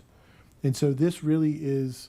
Sure, but I mean, if I understand correctly, sorry to interrupt, but like, if I understand correctly from what both of you presented on, part of the goal of the education, the outreach, the engagement that's not only happening in the first 30 days, but beyond that, is that you're also providing alternatives. When you're redirecting people, you're saying, hey, you just have to move off these streets, or you're redirecting them to other services and sharing more information about those various services, right? Yes, but I would even, and Emily certainly can speak to this, I would even say those services and those places have already been shared before. It's not any new information that we're bringing to the community. But Emily, do you want to talk about that? So now we're looking at other contracts that we have in place. So when we think about contracts that we have with Health and Human Service funding, we're contracting for outreach and we're funding outreach. And so the expectation in that contract is the money that we're spending there should be, by contract, is for outreach and should be engaging the same individuals. And so when you look at the different pieces that we're putting together, those are things that we're already contracting for. Is the question, is the number growing to the point where you need more money in that? That's something that is evaluated through Health and Human Service funding and how we're approaching it. But that's a different arm that's really kind of working in on that outreach, of which then the funding is then connecting with what they're doing with core and lead. So there are other funding mechanisms out there that are being utilized. Part of what I can speak to in terms of numbers, so we've been working really closely to kind of try and refine some of our unhoused outreach too, as we've gotten better at engagement and trying to figure out, capacity and where people can connect to services and all of that. And as we've looked at, some of the folks who Zach has talked about in terms of the repeat calls for service, folks who have had those repeated calls for service, there are 3 separate groups. Of the 3, I think 9 out of 11, we already have open services with our team that we've been engaging them in that resource navigation and connecting to resources across the region. It's not just Longmont, right? In the second group, we know 16 of 20 already. In the third group, we know 6 of 8. So I think the vast majority of folks who may be struggling the most and having a harder time complying with the ordinance, we've already built a relationship with them from the case management and core team, and we would be doing the same work we're already doing to try and address their needs. I appreciate that. Thanks. There were some speakers earlier who talked about other strategies that could be considered or deployed to mitigate some of the concerns about the problem we're trying to address here. I guess transparently, I'm concerned that this approach is merely just going to move people a few blocks over or send more people into our judicial system if the enforcement action that we'd been enabling is then authorized.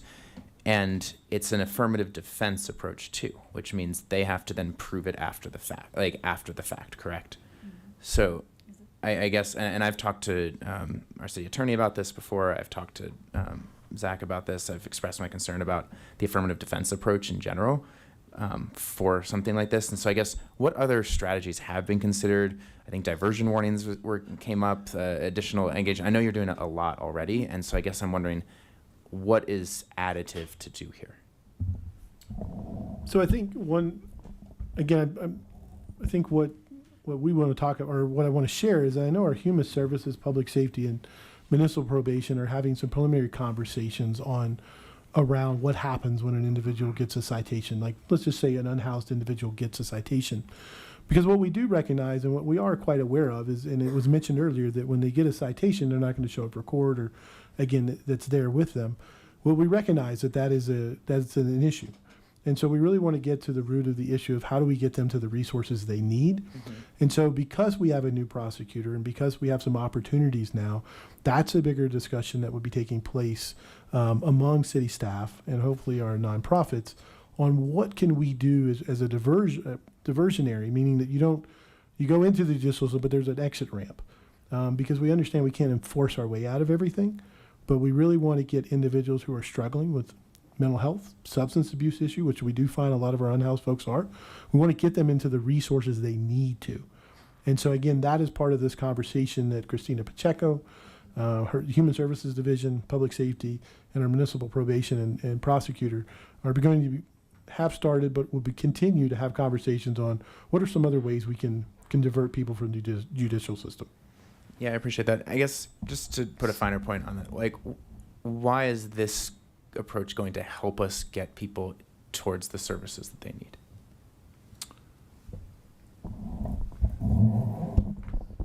So I think from my standpoint, this approach, speaking about the collaboration or kind of the add-on with the ordinance of this organized operation of engagement,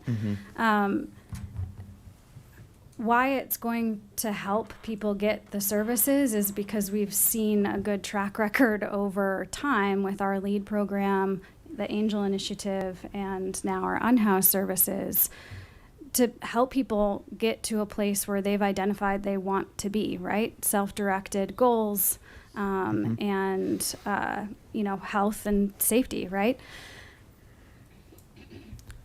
We have had, and I will never diminish the value of diversion. It's a very important component to the success of kind of a complex solution to a complex issue. But for LEAD in particular, some of our greatest successes have been when we walk alongside people through these systems, through these existing systems.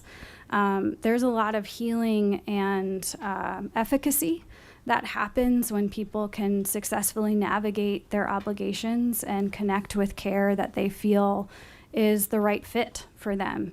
And that's what our case managers and my respect for our partners is I believe they're all experts in that too. And we are all very relationship driven. So I think this works. And again, time will actually tell if it does, but this works based on historical information and the people who I know will be doing the work. Yeah, so I've been looking into this policy approach in other cities, and mostly it seems to result in initial displacement and increased citations and arrests. Now, that doesn't mean what you're proposing exactly, and the approach is identical, right? So I want to make sure that's clear. But just because this is another tool we can enable doesn't mean it's a tool that's inherently effective, right? And so I guess, have you seen evidence that this type of strategy is actually helpful in connecting individuals into supportive services or into more healthier, safer environments? So I've looked at some of the same studies that you're bringing up. I think there was two particularly out of California that were looked at from, I think, 2012 or so. You know, I think the strategy overall is that we spend, LEAD staff and Hope does an amazing job of going out and engaging individuals. Last summer, not this summer, but the summer before last, we did a survey with our unhoused folks to really truly understand, like, what are your needs? What do you need? What are you struggling with? How can we get you these resources? And when we began to look at all of that data, there's a wide reason and a wide of what people are struggling with and what their needs are. But one of the things that was insightful to an extent, and what you're asking is basically, well, this is going to, and if I'm not correct, please stop me, that this ordinance somehow is going to help people get into treatment and do things. What we found is that with all the engagement that Hope and LEAD have been doing for years, there are still people who won't use the shelter because they don't feel safe. And Hope is very safe. They won't use it because there's too many rules. And so what we find in our community is no matter how much resources we pour into it and how many times we present opportunities to individuals, it's not until they get to that moment in time that they're ready for a change that the services are there, have been there and are there waiting for them. And so what I think is different about Longmont, and I can't speak to what's going on in California in 2012, but what I think is different about Longmont is the fact is that we can come together. We don't have to agree on this ordinance, but we can come together as both the city and nonprofits and adjust what we're doing to try to address the needs of the community, to reach out to our unhoused population to try to get them the resources they need and educate them on the things. But we also recognize and understand that there are certain individuals that no matter what you do and how much education you'll have, will never comply with what the expectations of the community are. And so that's that accountability piece. Now, what we can look at doing and what we are talking about is that once you are cited, well, what's the next alternative? How do we now leverage court to require you to get the treatment? How do we leverage the judicial system to get you into and accountable to the treatments that you need to get to help you on the path of success? Again, the idea is we want you to get there on your own through some of the services we provide, but unfortunately, some people have to be held accountable as far as and required to go attend that. Maybe that's not your question, maybe that's not what you were asking me, but again, the primary avenue is through outreach and education and compassion. And unfortunately, there is an enforcement piece at times that happens, but there's still, I believe, compassion in those enforcement moments and opportunities that can help people lead out of where they're at and get the services that they need. Yeah, no, that spoke mostly to the majority of my question. Look, I think what's unfortunate here is that Longmont's doing a lot of innovative solutions in public safety, in education, and outreach, well beyond this situation, and yet this is the focal point right now, right? And so I want to recognize that. At the same time, I can't support this in its current form. I do have a couple of ideas of how we could potentially make it better if my fellow council members are already there to support it. I would like to know kind of where folks stand so that I can decide if it's worth proposing some of those amendments or not. I don't like the affirmative defense aspect of this. I think I would encourage us to take maybe a 3-month engagement education phase-in period to not, put an overburden on city staff and our partners as well. And I have a few other thoughts that I might add in depending on kind of where my fellow council members are. So at this point, I'll reserve my time. Thank you. Councilor Christ. Thank you, Mayor. And thank you, Chief Artis and Ms. Van Dorn. They've performed admirably under pressure, I must say. I believe preventative and proactive approaches are usually best practice. And so I appreciate your initiative here and what you're trying to do. I actually think something's got to give for the businesses. So my question is, can you bring us an update in 6 months, realizing that, the data might still be messy at that time, but we may have a learning curve where we realize there's some tweaking that needs to happen. And I'm wondering if that would make it more acceptable to other counselors, that we can kind of monitor the situation and hear back from our partners also as to what they're experiencing within the next 6 months. Because I think initially there is going to be some displacement and some bewilderment and just some change in behavior, but that's part of what you're trying to affect, isn't it? But some change in behavior in terms of getting the help needed. So for me, I'm in favor of going forward and see where this leads us. And I would move that we accept ordinance 2025-39. Can you hold 1 minute, because I have not spoken. I'm waiting for everyone. Oh, thank you. It's my turn. Woo! I want to give a little bit of history from my perspective as to why this happened anyway. We have had significant challenges with the corner of 17th and Main Street. With the help of our cameras that we have put there, we've noticed that there have been drug sales to people who are sitting, standing, lying in that area. And we know where the drug dealers were coming from. That was captured by our cameras. Thank you very much for installing those. But from my perspective, wherever young people are going to be congregating or to be a part, that is where the drug dealers are going to go to interact with them. That was one of the reasons that this was brought up from my perspective. So it isn't just that we're not trying to criminalize anyone, but we are also trying to keep people safe. And it is our job, it is the public safety's job to do that. So the other thing that I heard was that people have no place to go. People don't have bathrooms. So when you're discussing and having study sessions, what are the actual action items that we can take? And I'm a little frustrated because I addressed this with churches, with other places, with a little task force that I brought up, and my pushback came from the commissioners, big time, in that housing first is what we should do with people who are experiencing mental health, addiction, anything. But what happened was housing first ends up being hotel rooms, motel rooms, etc. And we had 2 or 3 hotels and motels be burned down or have to be closed because of methane and fentanyl use that destroyed some of those. So my question to the people who are engaged, also I want to say that this council has to walk us a line here. On one side, we're responsible for the fiscally for the city of Longmont. The other side is that we have to answer to businesses and residents. How do we walk that line? It's really hard.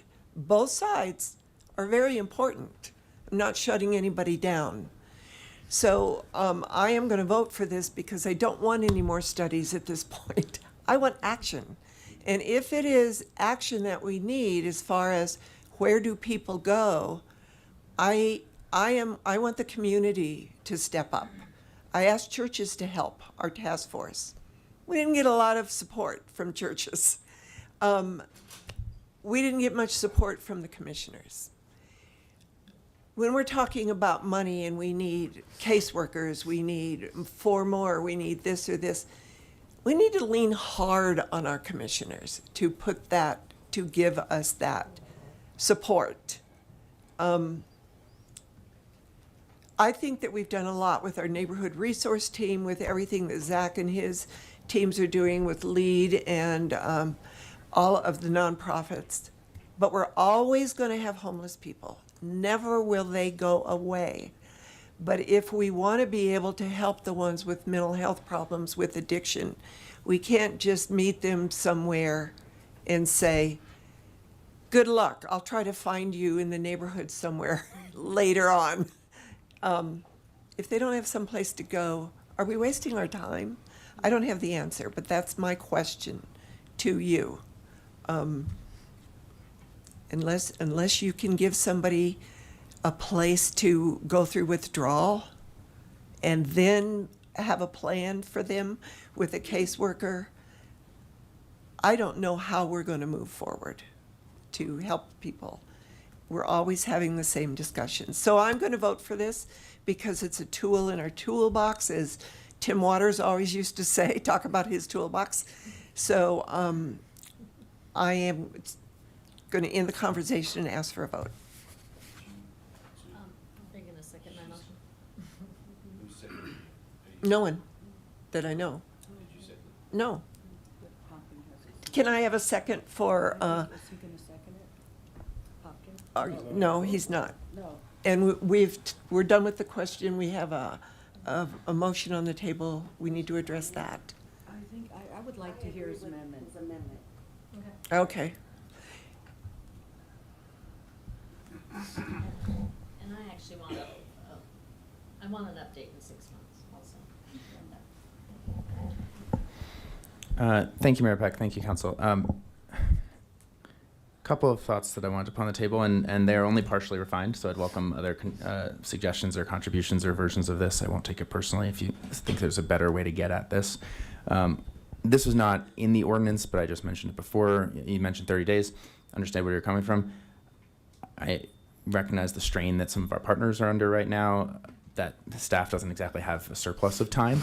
So the first thing was whether we need to codify this as an amendment or not. I was going to suggest that we have at least a 90-day period for education before any enforcement action would be taken effect. at a minimum. Then I don't like, and my amendment would be to strike the affirmative defense piece of this, and I'd look to the city attorney to think about the other mechanism of how this. I know we have affirmative defense in other parts of our code, but I don't like the outcome that if this does get to a citation or an arrest situation, it's not proven in that moment. It's you get the citation, you have to go to court and prove that you were in a medical emergency, or that you were, to quote, sitting upon an object intended for sitting in the public right of way. Sitting in a public sidewalk at or near a transit stop. Like, I don't like that that's an affirmative defense.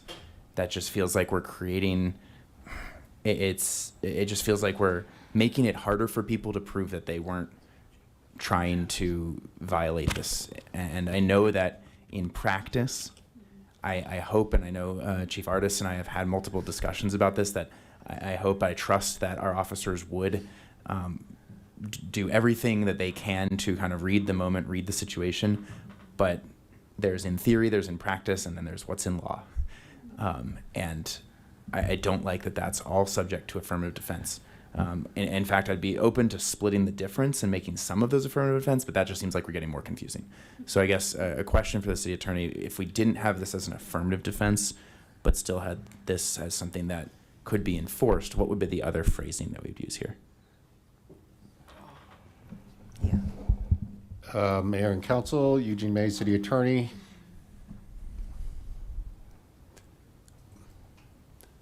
I'm not quite sure what the goal is, so I can't really. It's to prove their defense, right? And so it's to prove that it's to prove that they have a medically confirmable disability or that they have a medical emergency. I mean, I think one outcome, if you take away the structure of the ordinance, is everybody's going to have a medical emergency. Everybody's going to have an Uber on the way. Everybody is everybody. And so then it really, I think, takes away a lot of the teeth of the enforcement.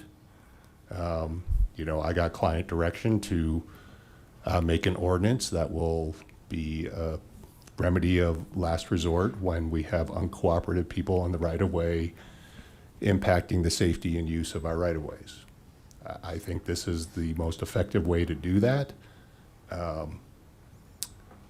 And so that's why we constructed and structured the ordinance this way. And it's very similar to the other ordinances in this chapter.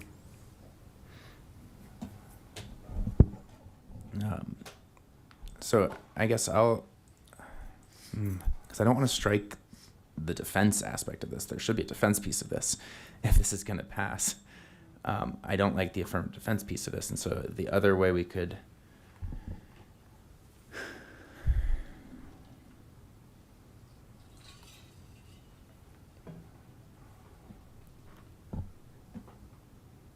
we could add, it's an affirmative defense to a violation of the section if and only if a person cannot prove beyond, I don't know, not a reasonable doubt, but what the preponderant, no, it's not even that in this moment either.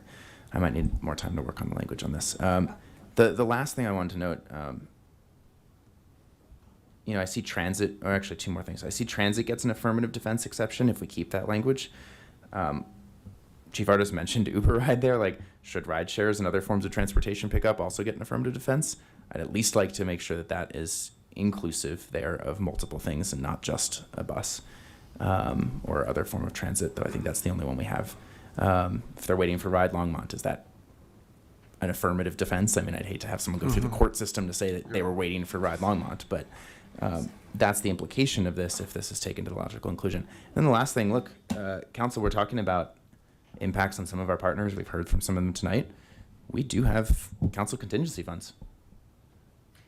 And if we think there's an increased level of service ask, we have some funding here that it probably wouldn't cover another full-time staff member, but I would look favorably upon either whether we can earmark it with this or whether we earmark it separately. But, we have supported some of our nonprofits recently through more strain times, and frankly, if they think that this is going to potentially increase that strain, and so do some of our staff think that there might be additional services provided to support this, I don't think it would be a crazy concept to incorporate that in, whether it's in this moment or separately from this. I think it has to be a separate, because council contingency is available. If we put this in the ordinance, that kind of ties that, that amendment to the next council and to the next council. So We could call basically it one what we're time. saying- It has to be separate. Let's Okay. vote on this, and then if you would want to make a motion about council contingency, fine. I'm going to second Councilor Chris's motion at this point. If you want to make a motion, because now we can discuss it. No. If you want to make a motion to amend, then you can. Yes. Okay. Okay, so I'll take this one at a time. I'd like to motion, let me get the right language. So, my first amendment, I would like to motion to amend the ordinance, page 4, line 15. Well, that's currently says sits upon it's an affirmative defense if someone sits upon a public sidewalk at or near a transit stop while waiting for public transportation. I would like to amend that to say while waiting for public transportation or rideshare or other form of non-public transportation. Well, thank you. I'll take that as a second. It's not a friendly amendment. It's an amendment to before we even vote on the ordinance. So. There's a motion. There's a motion, so you'd be amending it. Does your second, And that's me. Okay. Second. Sure. Thank you. does your second support that? I don't have to. You don't have to. You don't. So that amendment was was accepted by Okay. Councilor Christ. Great. A question for Eugene. Could I hear that language again? I'm concerned other form of transportation is, hey, my friend's coming to pick me up. Exactly, and they could be sitting there for all day long. The language I'd proposed was public transportation, rideshare, or other form of private or other non-public transportation. I understand your concern, but if someone is saying, my mother is coming to pick me up, I mean, at a minimum, that should be subject to affirmative defense, in my opinion. Clock says no.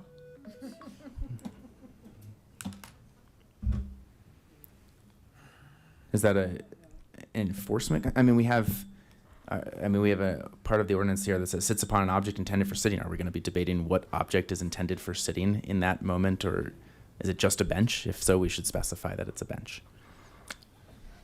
It's your motion. I raise my concern. You know, I'm going to butt in here for a little bit because this is very confusing, and it shouldn't be. I would like to pass this ordinance and then review it in 6 months, and then review it in a year. We can change it. We can amend it later. We don't even know what the pros and cons of it will be. It is a way to help businesses and to get more participation out of our nonprofits working together. I understand that. I'm already hearing that that's happening, and I guess I'm really not comfortable Then with the you concept. can just vote no on it. I know. I'm trying to make it less bad, in my opinion, and so I guess. So she accepted your friendly amendment. Okay. Let's move on and vote. Thank you. and Then see I if have that one more passes. motion. I have one more amendment that I'd like to propose. But would you like this to fail because one of the amendments they don't want, counselors don't want? No, I'd like to propose one. I know. I'd like to propose one more amendment, which is Okay. I understand that there's a sunset. I understand you want to reevaluate in 6 months, but I'd actually like to add a sunset provision, in that this is inherently no longer an active ordinance after 12 months, and then council can reevaluate truly, but it wouldn't be a continued ordinance on the books subject to removal. So I would like to motion that it is in effect for 12 months from the date of enactment. And if you want that to be a motion, then we have to vote on it first. Right. And do you want it to be in a motion or do you want it to be an amendment? I'm motioning to amend the. You don't need a motion. You just like to amend. Okay, then I'd like to amend it. I thought that was a motion, but that's fine. Do you accept that? I don't accept it that way, but I agree we should review it at 6 months and would agree to review it again at 12 months. And at that point, we could choose to not continue with it. Or whoever is on the council at that time, we could choose at that time to sunset. We don't want to make it a hard stop at 12 months at this point. So that amendment was rejected. There will be adding my own. Okay. It wasn't originally included. So we do have a motion on the table. Yes. Councilor McCoy. Thank you, Mayor Peck. I'm concerned. We sit here with legal counsel giving us, good legal, solid legal advice, and I'm concerned about adding in something that is so vague there on line 14 and 15 that it would be difficult to enforce, and I really encourage the initiator of the motion to take another consideration at what that really looks like. If we're going to be taking another look at this in 6 months, 12 months, and maybe sunsetting it, let's leave it as it is, respectfully. The thing is that we have asked staff and community members to take time. We look here at this document here and try to figure out, how we're utilizing our staff's time most efficiently, effectively, and I just don't want to see us taking advantage of that in a way that is going to just add work, especially in a time when staff is, is kind of stretched. So, that I would really encourage you to let the ordinance stay as is presented right here, and let us take another look at it in 6 months if that's what people you would like as not a stipulation, but just as a request, and in 12 months, and then we can look at that. Councilor Popkin, really fast. Councilmember McCoy, I respect where you're coming from on that. So I will offer a friendly amendment to my previous amendment to clarify the language. I don't want to get rid of it entirely, but I'll offer much more precise language. So instead of saying, and I don't think this salvages the entire policy in my mind, but if it makes this at least a little better, sits upon a public sidewalk at or near a transit stop while waiting for public transportation, ride share, or ride Longmont. I'm reducing the vague language there on the transportation. It doesn't. Ride Longmont is ride share. Well, but like Uber versus. Again, that's private. If we want to just, if that's included in ride share, that's fine. While waiting for public transportation or ride shares. Again, that's public, so it didn't really. No, Uber and Lyft are not public transportation. you'd have to show I mean private. I'm sorry. That's private. So how did you change that amendment? For public, it was included before, but it may have included more things before. So I'm narrowing the focus out of respect for what Councilmember McCoy raised, just to say waiting for public transportation or ride share. How does it read right now, Councilor? While waiting for public transportation. And you're adding Ride ride share. share or ride Longmont? Correct. I'm okay with that. Thank you. At the risk, City can manager, I jump in? absolutely, please. At the risk of making this more complicated, I wanted to make sure that council clearly got one of the points that Zach made in this presentation, and it's when he talked about CDOT. So CDOT has made the decision to put a trespassing order in certain areas that are adjacent to the community. Why Zach put that out is because the businesses could petition CDOT to make the same designation in the areas that we're talking about. And at that point, CDOT is like any other property owner that chooses to pull a trespass affidavit. CDOT's the owner of that property. The city's not the owner of the property. And so I didn't want, at some point, businesses to petition them and they make a decision and council say, why didn't we know about this? That's what Zach was talking about in that slide, because it is CDOT right away. And so the community, the businesses could petition them to make the same designation. Then it becomes trespassing. And then we would enforce that like a trespassing issue on private property based on the ownership structure. So I wanted to make sure that was clear, that there's another piece in play, and that's a change condition that actually occurred in between the first reading and this reading. Do you know what prompted CDOT to make that change?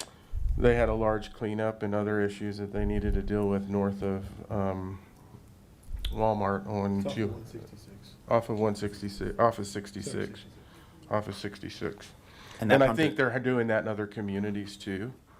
I think it's not just here. I think those requests are coming in from other communities as well. Because they honestly said, we have the signs made, we'll give them to you. Okay. So I just want to make sure that was clear. Thank you. It is very clear. I'm going to call on Councilor Yarbrough. Thank you, Mayor. I'm so confused now. I don't know what amendment we're at, I don't know what's on the table right now. I feel like what you all are already doing, you putting in the work, you already are trying to collaborate. The only thing that I would like to see is if we can have a longer engagement before you implement. That's what I would like, because if we can get our nonprofits, making sure that we have that communication with them, making sure that everyone who are involved, which is the entire community, that they understand that we're in it together, what resources are needed for businesses, what resources are needed for private property owners, with educating them, our community, so that we can work together and understand the repercussions or the unintended consequences of whatever decisions that may be made. So for me, it's more about community engagement, more engagement, finding out how we can support those who are unhoused that may, be those who are unhoused that will be impacted by this ordinance, and also the businesses that will be impacted by this ordinance. So if we can come together and have more engagement, a longer engagement period, and then you all come back to us and let us know what you found out, what data you have, I will support that. Because then there's more communication that's going on, and there's nobody saying, oh, I didn't know if we're gonna have this or that on us. So if we can have a longer engagement period before implementation, I would definitely support. And I think, and then if you can come back before the implementation to let us know the results of that education and communication within the community first, before you implement, then we'll know ourselves as a council all the work that you have done. Not that, you already have been doing amazing work, but look how much, when you come together with hope, look how much that has happened. So I can only imagine if we had a longer engagement period, what more will happen with other nonprofits. So Councilor Yarbrough would like that. I don't know what else. I don't know what's on the table. I don't know what we have to undo to redo. So Let's go back. Hang on, Councilor Yarbrough. Councilor Rodriguez. Thank you, Mayor Peck. Now that there is a motion on the table, I'm discussing the motion versus just asking questions. I made this statement the first time this came around. I feel there's no material changes since I made this statement before. Inherently speaking, there are legal remedies to problematic behavior. Last time I checked, substance use in public, illegal. Dealing drugs in public, illegal. Defecation in public, illegal. Sexual acts in public, illegal. Urinating in public, illegal. These are already have legal remedies to them for public safety to address. And if the mayor says that there are cameras catching folks dealing drugs actively, that doesn't require anybody to testify necessarily. And it seems that if businesses have issues with people, they should be willing to testify if they're seeing said problematic behaviors. It's a similar concept to how a lot of people are not prosecuted for firing off illegal fireworks, is because there's nobody that wants to testify against them, as in their neighbors don't want to do that, right? I'm sure business owners would be happy to testify against people urinating or defecating on their properties or adjacent to their properties, or dealing drugs, or having lewd sexual acts, or having substance abuse issues adjacent to their properties. So I feel there are adequate legal remedies besides sitting and lying, which in and of itself is innocuous, right? Somebody sitting and lying really should not be offensive to anybody who doesn't clutch pearls on a regular basis. So I can't get behind any amendment that would make this better. None of it makes it better. It's bad policy. It's going to push things into neighborhoods, which is going to be even more problematic for us. And so I really feel that this is not the answer. I don't believe that this was ordinance that City Council directed. I believe this one came from the business community talking to public safety, not City Council putting this direction forward. So I can't be in favor of this ordinance in any form. Thank you. Okay, we do have a motion on the table. Did you accept this friendly amendment? Mayor, if I might ask, Yes. could I request that we take a motion to amend one piece at a time and go that way, and then Exactly. go by a ordinance as amended if we get there? Yes. That would be cleaner than what I have captured thus far. One amendment at a time, which is what I wanted to do. Do you remember that amendment? I will move that we accept ordinance 2025-39 as written. Well, we need Counselor Pumpkins to withdraw his amendment, if that's the case. I don't know where we are. I'll withdraw it. I appreciate the passion and thoughtfulness that Councilmembers Rodriguez and Yarbrough brought in the last few minutes as well. I agree with both of them in different ways there. If it's gonna be implemented, I want to see that period of education and outreach go on. I think we already have laws on the books that criminalize the very things that most people are concerned about here. So I will withdraw it. Thank you. So I will second that. The motion is to pass, I'm sorry, do we have this up here? Yes, to pass and adopt a bill for an ordinance as written, to pass the ordinance of Title 10, amending that as written. Let's vote.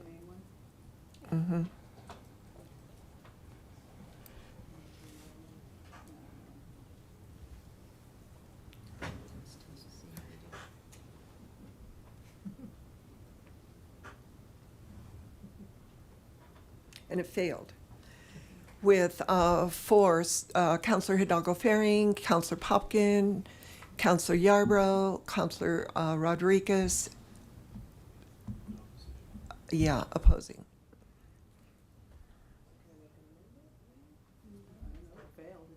It's dead. You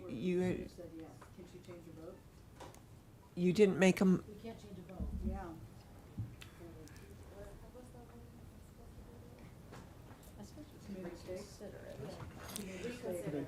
You can't reconsider, but I can. Okay. She can reconsider, you can't, because it failed.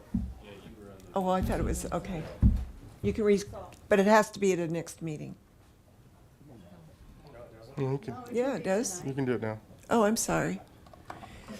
Wow, I need to go to school. This is a tough night. We haven't even gotten to the budget. I know, I'm really getting frustrated with it.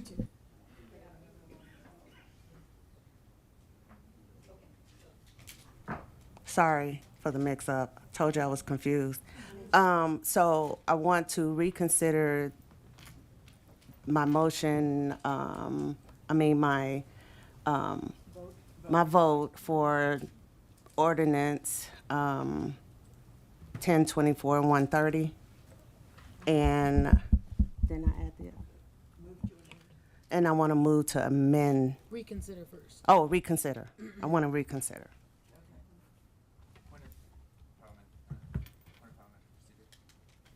Yeah, just a point of parliamentary procedure here. So a motion to reconsider, it can only be made by the prevailing side, which is correct. And then this is a motion to reconsider. Right now, we'd be voting on whether to reopen basically the item, whether to reconsider. We're not taking a revote on the actual ordinance, correct? Then I can make an amendment. Does the second have to be? Yes. Then I please. can make an amendment, right? Yes. Okay, okay. Would you, Councilor Hopkins, do you want to second that? No, I don't. Motion to reconsider. And then just one more clarification. Does the second for this motion also have to be on the prevailing side? And correct if I'm wrong. All right, I'll second. Okay. It's been moved by Councilor Yarbrough to reconsider 2025-39, seconded by Councilor Crest. Let's vote.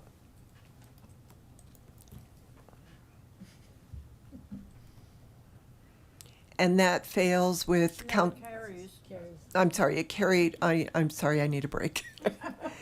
It carries with 5-2 with Councilor Popkin and Councilor Rodriguez in opposition. Okay, now. Now you can make your friendly amendment. Okay, yes, it is friendly. You know, you are. Okay, so I want to amend it with an extension of the engagement period with the results of the engagement period come back to council before implementation. That makes sense? How long do you want that engagement period? It's 30 days now, isn't it? It's 30 days. What do you want it to be? I think, let's see, what is this, September, October, November? Ooh, Yeah, exactly. 60 days?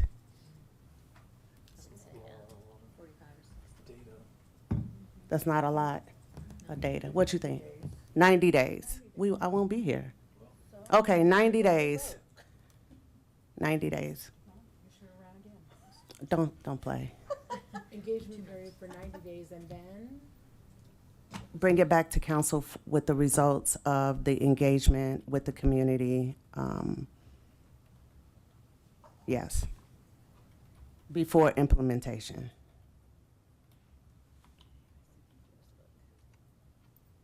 Did that make sense? Do y'all understand, or am I confusing you? I don't understand it because. So we have 30 days of engagement. That's what they're doing for 30 days. All I'm doing is increasing it to 90 days. So you can amend the ordinance to just the part that says 30 days to 90 days, but we can still vote on it tonight And then enforcement would automatically happen in 90 days. in 90 days. Okay. Yeah. Yeah, okay. I mean, weren't they gonna, that's how it was with the 30 days, right? No. Yes. Well, yes, but. Yeah. But not what you're asking. It sounded like what you wanted to. Only thing I'm changing are the 90, is Okay, from great. 30 to 90, and then just, Okay.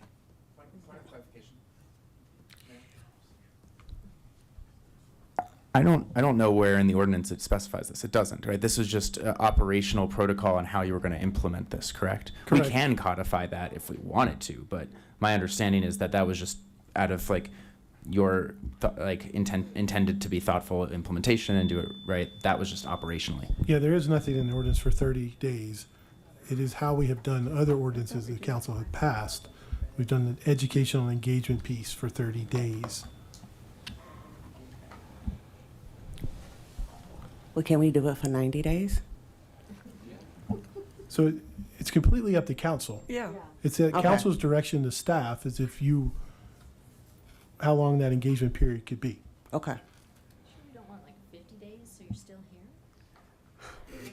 here? Okay, so that's my amendment. I don't know if it'll pass or not, but that's, So we're not really changing the ordinance at all, because this is a direction to staff. It is not in the ordinance. So, well, no, we don't need to reconsider at all. It, because, died. Where did it failed?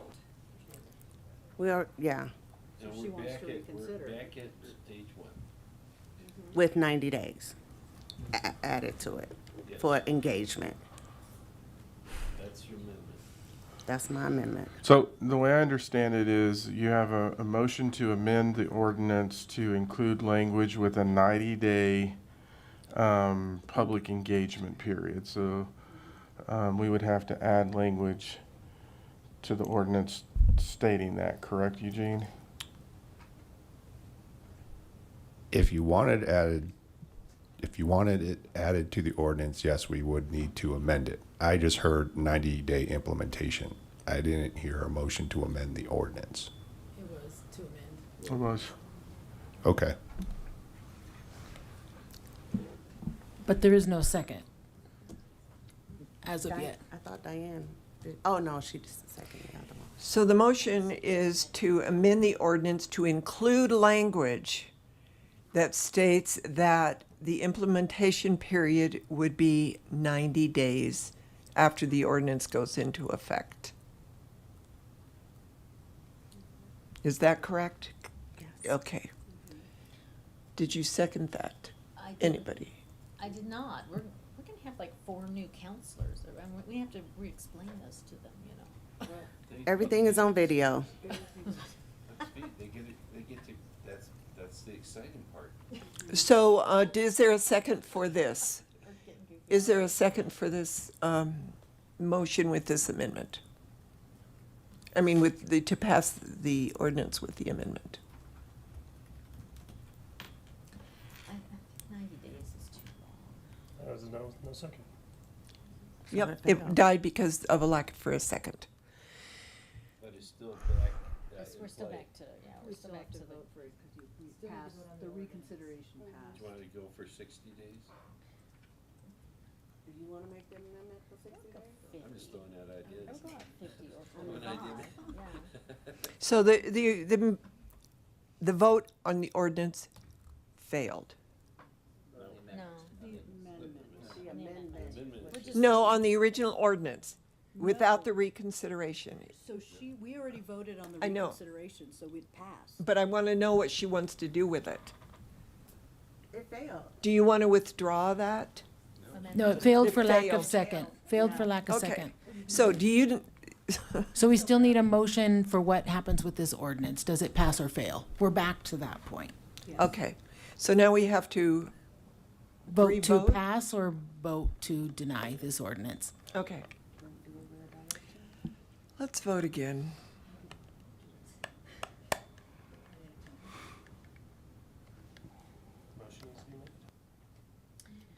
Okay. The motion's been made. Because we reconsidered, we brought it back. Now we have to We voted to reconsider. Now we need a motion. I know, that's what I'm waiting for.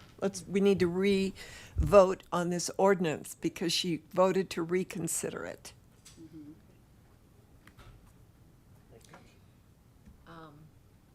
I'll move ordinance 2025-39 with a 50-day, 45-day, so you have time. What? Implementation, with a 45-day implementation. Let's try that. No, that's an amendment, so you have to make a motion to amend it. No, it's not, because we've reconsidered. She can make that motion. She can if she, yeah. But she didn't make the okay. just made that She just made the motion. Do we have a second? I'll second it. All right. Oh, my gosh. Yeah. Thank you. I want you here. All right. We need to vote on a bill for an ordinance amending Title 10 of the Longmont Municipal Code by adding Section 10.24.130 concerning sitting or lying down in commercial districts with a 45-day implementation. Let's vote.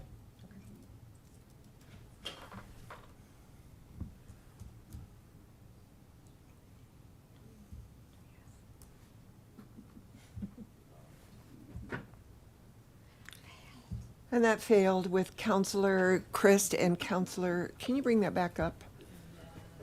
And your, Yarbrough. we needed you. Counselor Yarbrough, Counselor Christ, and Counselor McCoy for it.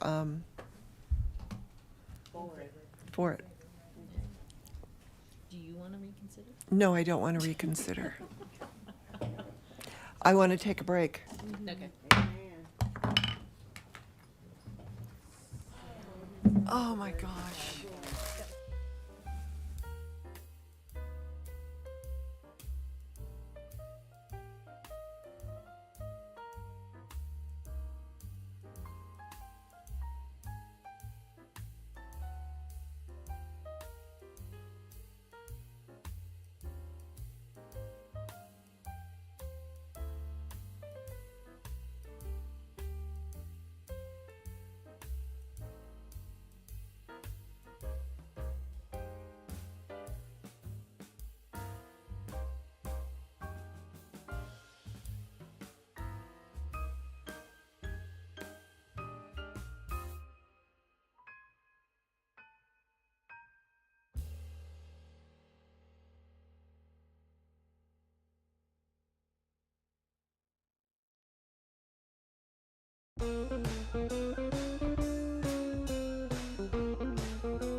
moving on. Exactly. Oh, well, I'll follow up with you too.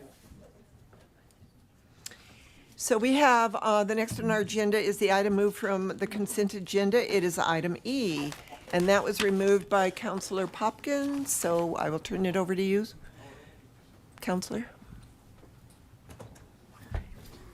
Thank you, Mayor Peck.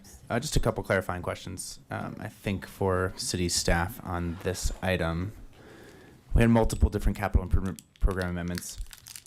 What much of the funding shifts here seem to be about the parking deck retaining wall related to the Public Safety and Justice Center. Correct. Was that was that planned? Or did something happen in the capital improvement process? Like, what's going on there? Was not planned. So what actually happened in this case is that we had failure of the retaining wall. And the failure of the retaining wall actually came about because of the irrigation systems that were in the landscaping. So as we've talked about the Safety and Justice Building, it just seems like it's a gift that keeps on giving, in that every time we get into something, we find something worse. So the retaining wall failed. They had to go in and put some jersey barriers on one side of it to ensure that it wouldn't continue failing. We're monitoring that on a regular basis. So what they did is they began getting quotes to see what would it cost to replace the retaining wall. The base level quote was $1.8 million, assuming that it was a perfect implementation. The problem with just replacing the retaining wall is that you have to anchor into the alleyway and you have to anchor into the street, which starts creating conflicts with utilities. And our gut was that we had to anticipate that there was going to be utility conflicts. So then I estimated that it would be, wouldn't be unheard of to see the 1.8 turn to 2.5 or 3, depending on how bad that went in the construction cycle. We began evaluating what it would cost to add an additional parking deck to replace the parking spots that we lost associated with the hotel in the area. And that number, based on our purchasing provisions, came in at a not to exceed $4 million. So for a relatively modest increase, you're getting a parking deck added to it. They're going to actually concrete the parking lot instead of having it paved. And you don't have to anchor into the road or the alleyway and potentially have a conflict with the utilities in that area, because the parking deck structure actually is what is stabilizing the retaining wall as part of the engineering structure. And so that's why we're doing this, but no, that was not anticipated. Okay, thank you. And for councils, this is when we talked about in the budget, the 2.6 million that we treated as one time, we were actually able to utilize that other funding sources from streets and other utilities, because they wanted to avoid the potential conflict with their utilities as well. So multiple funding sources coming into this. Okay, thank you. No further questions on my end, and seeing no other mics on, I will go make a motion to approve item E, accepting the 8 capital improvement program amendments. It's been moved by Councilor Popkins, seconded by Councilor McCoy, to pass item E, 9E on our consent agenda. Let's vote.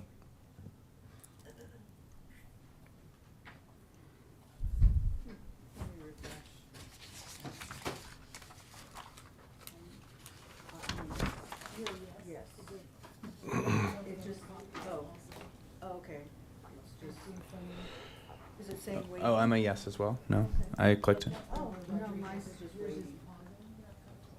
Yeah, it says waiting. I'm a yes. Let's do a voice vote. All those in favor of to pass 9E on the consent agenda, please say aye. Aye. All those opposed? That passes unanimously. Thank you. Now it popped up. Oh, yeah. All right. We're down to general business, which is our 2026 proposed budget presentation. And we have once again here our financial department. Hey, Teresa, let me jump in real quick. So I wanted to provide council some information that I got today. So the city managers also sit in Boulder County, set in as the recommending body to the county commissioners on the affordable housing tax. Not to spend a lot, there's nuances to that, but one of the things we all talked about was budget. And the thing that was, I think, fairly clear is that I think everyone in that meeting is coming in with the same assumption that we did on sales and use tax, and that everyone's keeping it flat to the current year. So I wanted to give you that information to know that, and again, reinforce that this is not something that is just specific to us. All jurisdictions are taking the same approach. Thank you. Turn it over to Teresa Malloy. Good evening, Mayor and City Council. Teresa Malloy, Chief Financial Officer. And Sandra and I are going to be kind of tag teaming the first part of this for you. So we do have a few topics to cover with you, and we'll try to be brief and quick for you this evening. So we're going to start with new positions, and I'm going to turn it over to Sandra. Good evening, Mayor and City Council. Sandra Cifuentes, Budget Manager.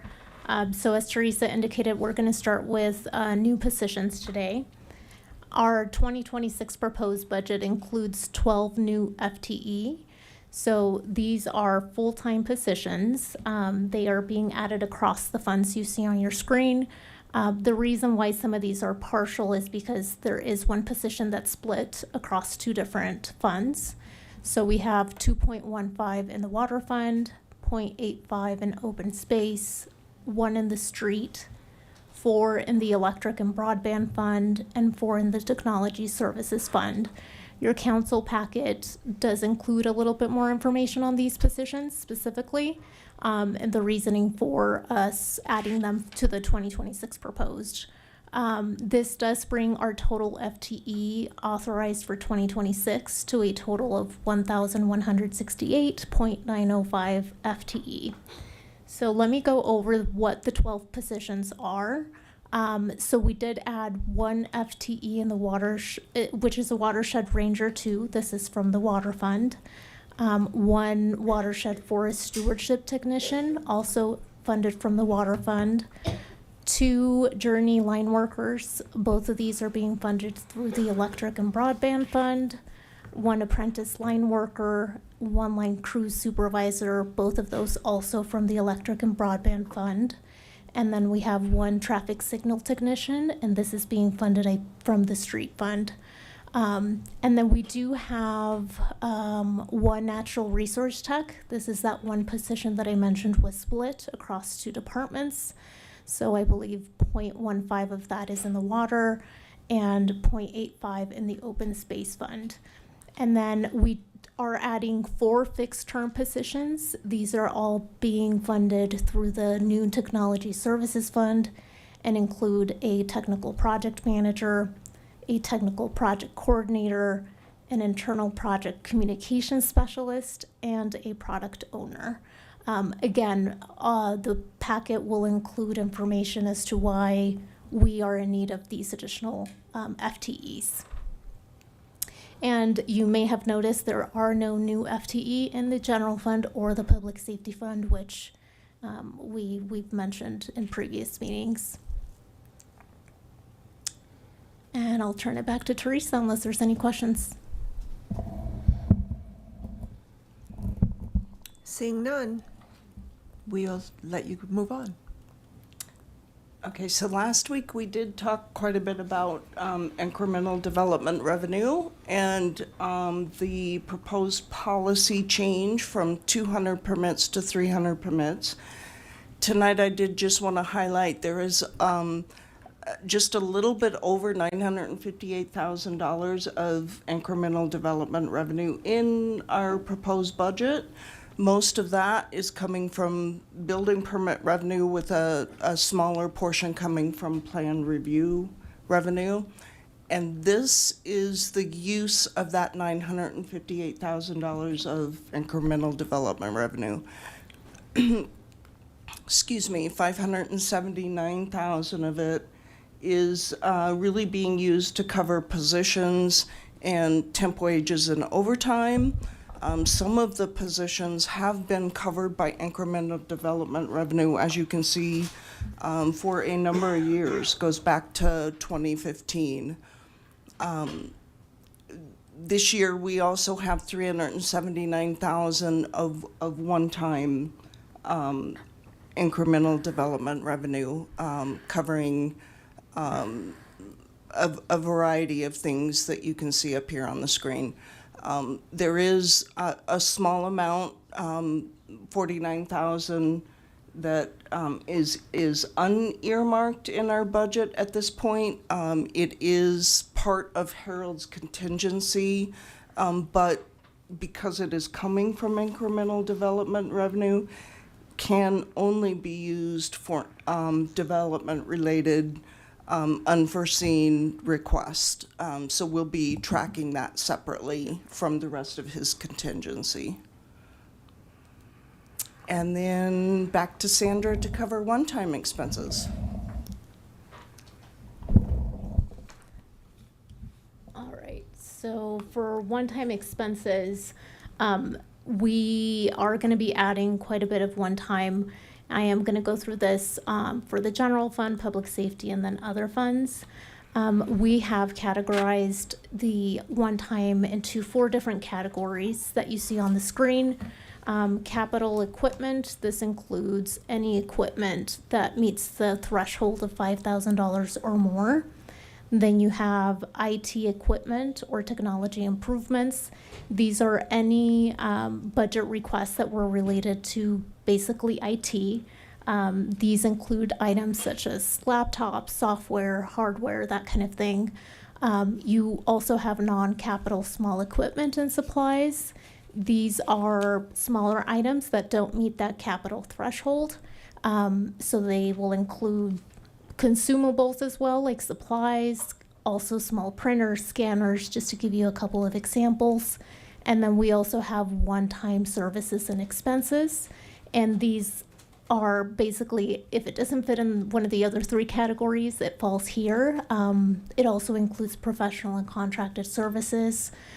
So for the general fund, we had a total of 7.8 million one-time budget requests, 1 million of capital.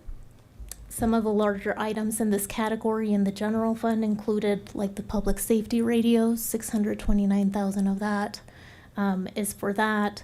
We also have a van for the new recreation, or an additional van for the day camp at the rec. The 625,000 in IT equipment or technology. This included items like financial software that was for 85,000, some Wi-Fi access points of 100,000, and your typical PC replacements that totaled 103,000.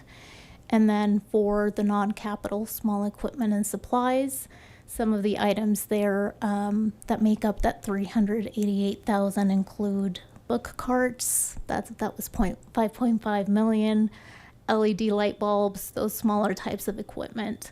And then the one-time services and expenses of 5.8 million. This included things like transfers to other funds, so transfers to the attainable housing, affordable housing, tech services fund, as well as 583,000 for one-time police officer positions that we mentioned last meeting. And there are some revenue offsets in the general fund. These total 1.4 million.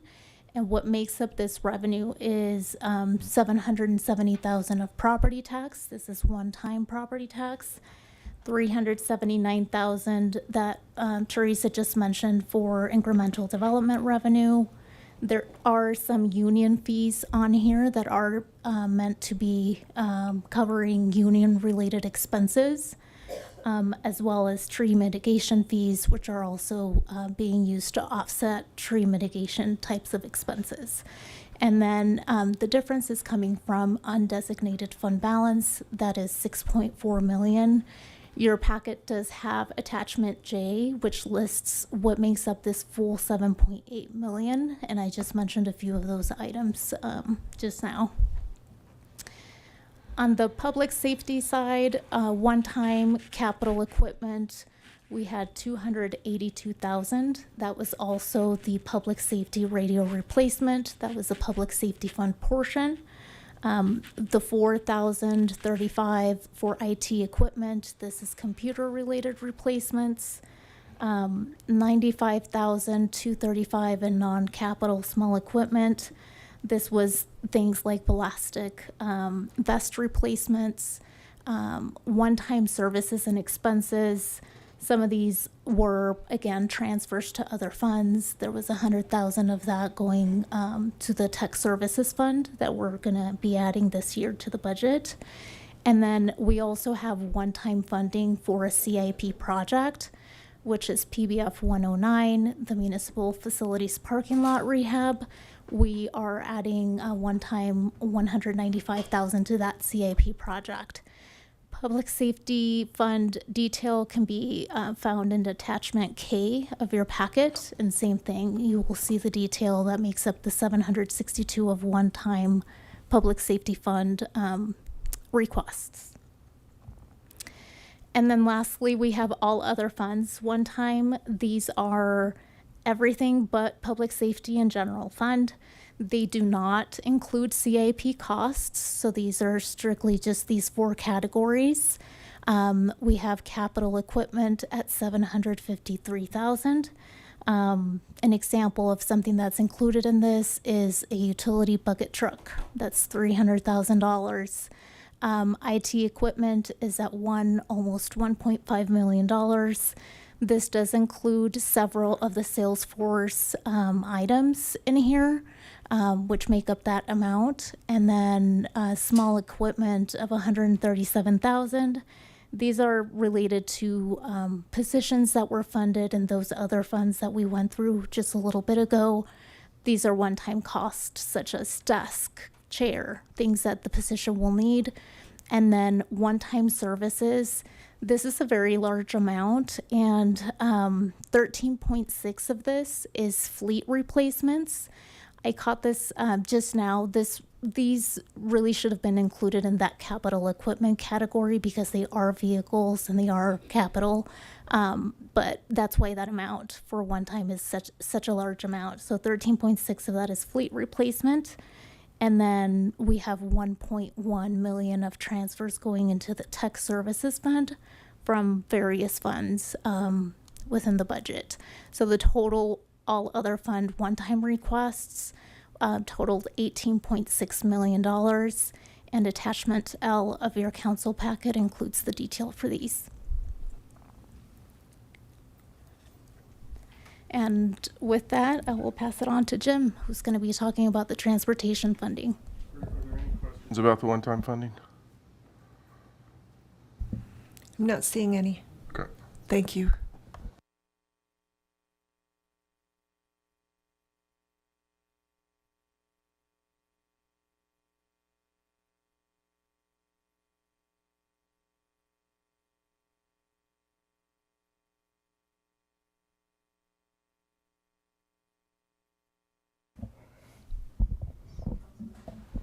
Councilor Popkin. Yeah, thank you, Mayor Peck. Just before Jim jumps in, I didn't see transportation funding in the packet anywhere. Did I miss that somewhere, or is this just a separate presentation? I'm asking out of ignorance on the process.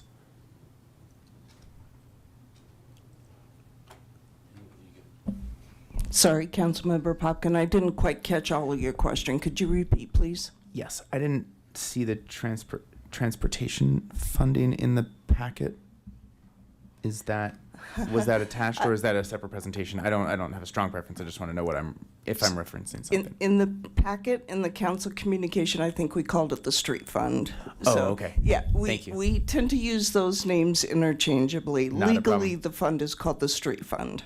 Got it. Thank you for that clarification.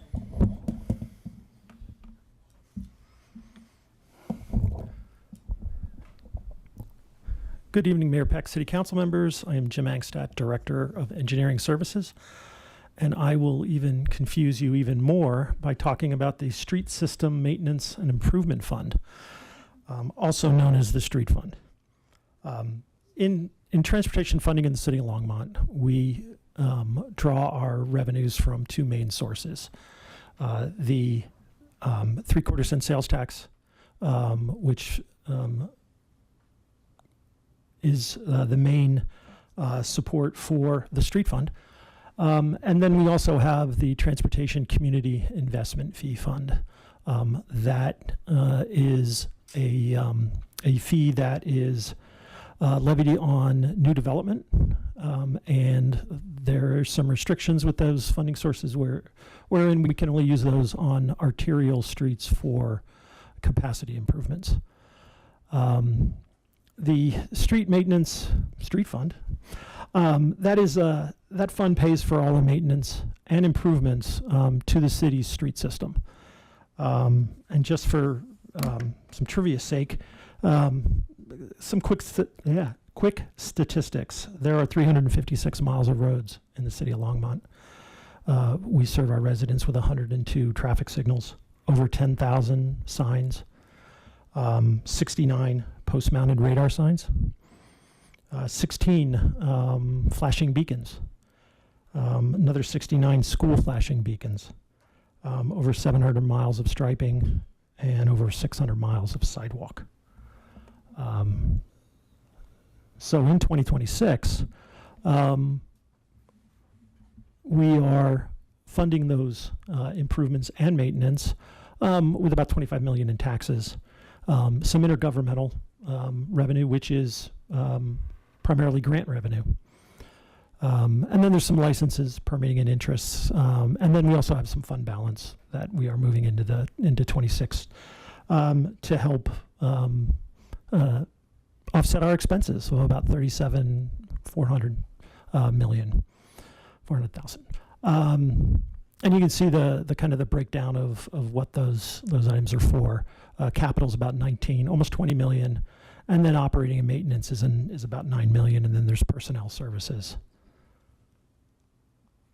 In TCIF, in 2026, most of TCIF will be utilized to support the CIP projects that are on arterial roadways, which while we are not widening any roadways, there are other capacity improvements for pedestrian movements and multimodal. So we're looking at around a little under $4 million in total funds, and then expenditures of short of $3 million. The CIP projects that we are planning on undertaking for next year. Here is a list. Quick look through. There will be additional information and more detail on our capital improvement program in next week's presentations. And we'll take a deeper dive into each of these projects. I do want to highlight a few items in operating. We are spending about $2.1 million for transit. For microtransit, for FlexBus, which is the bus that runs to Fort Collins, our Ride Free Longmont, we continue that program, as well as we do support VIA and their efforts. I've also noted here EcoPass, which is something that's been in our budget for a number of years. That is a pass through with RTD for city staff. We fund about 260 some staff members who are able to get an EcoPass, and then they can use almost any part of the RTD system, even outside of Longmont. I also wanted to highlight street maintenance. We've heard a lot of talk in the last year or so about quality of roads. I added a few of the budgets together that focus on street maintenance. It isn't just about paving roads. It's also, when we talk about 15.6 million spent for street maintenance, that includes plowing of streets. That includes street cleaning. We clean our arterial and collector roadways at least once a month, sometimes more often in busier seasons. Street signs and marking for maintenance, concrete repair. not just concrete roadways, but the concrete, sidewalks, curb and gutter, curb ramps, traffic signals, the street rehab, and mostly there is a capital expense in there of our pavement management program. It is a little bit down from last year. Last year we spent a little over 17 million, in part because there has been, our sales and use tax is flat, and we've had less grant revenue to offset some of our other capital projects. So there's a little bit less going on. That is mostly in affecting the pavement management program. Almost all of the rest of those capital or operating budgets have shown an increase. We went through a practice this year and on almost all of our budgets in the street fund of reviewing past expenditures and where we had extra dollars we were cutting so that we could balance the budget. And on that note. So I would be happy to answer any questions before the LDDA come in and fascinate you with more budget stuff. Oh, can't wait. So on your last slide, Jim, what was the difference between microtransit and ride-free Longmont? So microtransit is the Ride Longmont, which is the new system. Thank you. Which and then Ride Free is the RTD buses where we buy up the fare box. And then there's also part of that funding is also with RTD is a flex program that they have as well. But microtransit. Oh, I'm sorry. I when I saw Ride Free, I didn't recognize the free. I just read it as Ride Longmont, and that's why I asked the difference. Oh boy, thank you. So one thing to note is microtransit is a newer program. It will be coming up on a year now. We were successful most recently in getting another grant from RTD, which adds another 1.4 million. I believe that will be coming up in October for the grant agreement. Great. Or the grant amendment to the original agreement. So we'll be seeing that and then putting it into the budget to offset those expenses. Okay, I see Councillor Popkin has a question. Yeah, thanks, Mayor Peck. And thank you, Jim. First of all, I just wanted to say thank you. I know we've had a number of different constituent-related transportation and street-related requests since I was appointed. And so I just thank you for the detailed responses, the action on some of those. I really appreciate that. I had a question here. When we're looking about 2026 operating expenses here, I'm curious, do we have not projected ridership, I mean, maybe, but do we have previous year ridership data for each of these services, so we have a sense of, like, not necessarily proportionality, but like kind of people who are using the services that we're paying for? Well, I'm going to look to the new transportation planning manager in the back, and she put her thumbs up, so I'm going to assume yes. Okay. Is that something that's easily available tonight, or is that? No. The question the council wants to bring back, that is something we can bring back as part of a future budget presentation, so. Okay, I mean, even an email update would be fine on that Okay. for now, but I mean, it is helpful to understand kind of the utility of that versus the dollars that are spent there. So I think that's all I had. Thank you. Yeah, to that question, we did have a meeting on microtransit, and we're still in that learning moment right now, where it's growing. We added another vehicle, and I do think at some point there is going to be a moment where we're really going to have to look at microtransit versus ride free and kind of what's really happening in that system based on the volume that we're seeing, and then asking the question of where does it make sense to put the dollars if we continue to see that kind of growth in Ride Longmont? Yeah. And I think that's also going to really require a conversation with RTD, because as we get more data from Ride Longmont, how are we evaluating the bus routes? Because it may be that there needs to be, within the city, how are those two working with each other? And I think that's just going to occur over time based on the data that we're seeing. Yeah, I think that data would be helpful, and it also comes from a place that there's been a lot of discussion. I've gotten a lot of questions about, like, are we creating a service to cover for 8 Black, or can we have a bus to the Denver airport? And I guess it's all a question of priorities and funding at the end of the day. And so I would be curious to know how many people are utilizing those the services we're paying for here, and kind of how that could be structured into weigh other services that also serve our residents. Yeah, we can look at it. I think it really is a question of available funds. Yep. And this is a tough year from a budget perspective. Well, to be clear, I'm not inherently saying we add that in, Yeah. but it could be maybe we decide, oh, this is not serving as many people as we thought it might. Right. Is it worth changing that up? And I'm sure that's a broader policy conversation than just one transit route for one transit route. But Yep.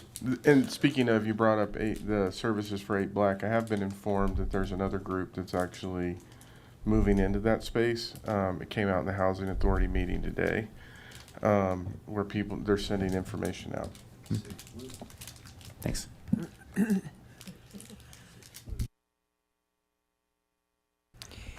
Thank you, Jim.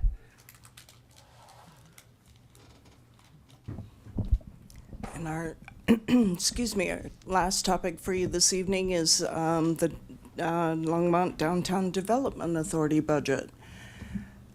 So the LDDA budget in the budget document covers the downtown parking fund, the Longmont GID, and then 5 individual DDA subfunds. The parking and the GID are city funds. We have an IGA with the DDA to oversee and manage these funds on behalf of the city. So I'm just going to go through each one of these funds at a very high level. So starting with the downtown parking fund, the revenue in that fund is parking permits. The expense for 2026 is actually $14,499, less than the expense for 2025, and that is mainly due. 10,000 of that is due to our CIP project, DTR 023, which does not have any funding proposed for 25 or for 26, and the reason is because there is quite a bit of funding left over from prior years that was carried over into 25, will be carried over into 26, that can cover any of the needs for 26. So no need to fund anything new in that project. And then there's some minor operating decreases as well. And so this fund is really just used for parking lot upgrades, upkeep and upgrade. And then the GID fund, the main source of revenue comes from a property tax that is levied within the GID boundaries. And there is a slight increase, 16,000, almost 16,700 increase from last year from the 25 budget. And that increase is small increases in salary and benefits. Predominantly, though, it is an increase in the administrative transfer fee. Just a recalculation of time spent supporting this fund from the prior year. And this fund is really just used for beautification, maintenance of the GID area. And then getting into the actual DDA funds themselves, the DDA operating fund is the main operating fund that Kimberly and her staff use for all operations of the DDA. It's supported by a 5 mil property tax, as well as some transfers from other DDA funds for the administration. There's a transfer from the construction fund for administering the construction projects, and a transfer from the DIP fund, I believe. And the expenses are, again, an increase over the 25 expenses, again, in personal services, and then some general operating expenses. And then the building permit fund, also known as the DIP fund, this is funded by actual permits within the DDA boundaries that the city collects. Those are really transferred into the DDA, and it funds improvements within the downtown area. So a flat budget for 26 from what the 25 budget is. And then the DDA debt service fund, so this is where the tax increment financing dollars go. 1.5 million of that is what we're projecting that fund will collect in TIF revenue in 26. And the expenses right at 1.5 million as well. That is a decrease from last year. And the decrease really is because of a decrease in the construction fund, which I'll show you in just a moment. But the expense is it's a debt that is established. We have to establish a debt in order to utilize TIF funding, and so we use it is a annual debt that is a loan from the fleet fund, and so that's how we establish that debt is through the fleet fund. So the TIF revenues are really used for two purposes: the art and entertainment fund, as you see up here.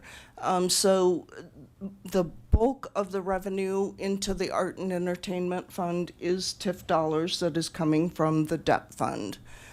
There's also some other charges for services that help support this fund as well. The expenses are an increase from 2025, mainly in supplies and professional and contract services.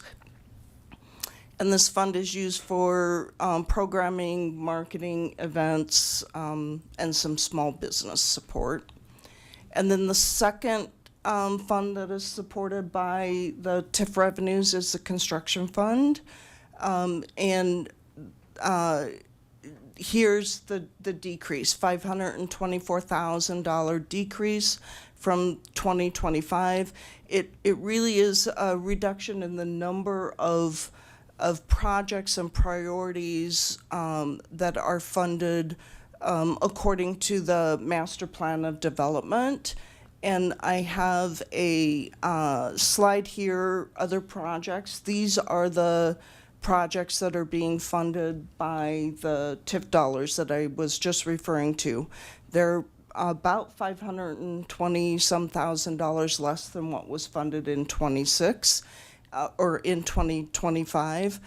And the main reason for the reduction in funding is, and Kimberly can speak to this a little bit more, there's some carryover of funds that have accumulated over the past few years that needs to be spent down, and will continue to carry over into 2026 until those funds are spent. So less money is really, less new money is needed for these projects. I think, what was the other reason you were saying the reduction was, Kimberly? Sorry. Okay. Mayor Peck, members of council, Kimberly McKee, Executive Director of the Downtown Development Authority.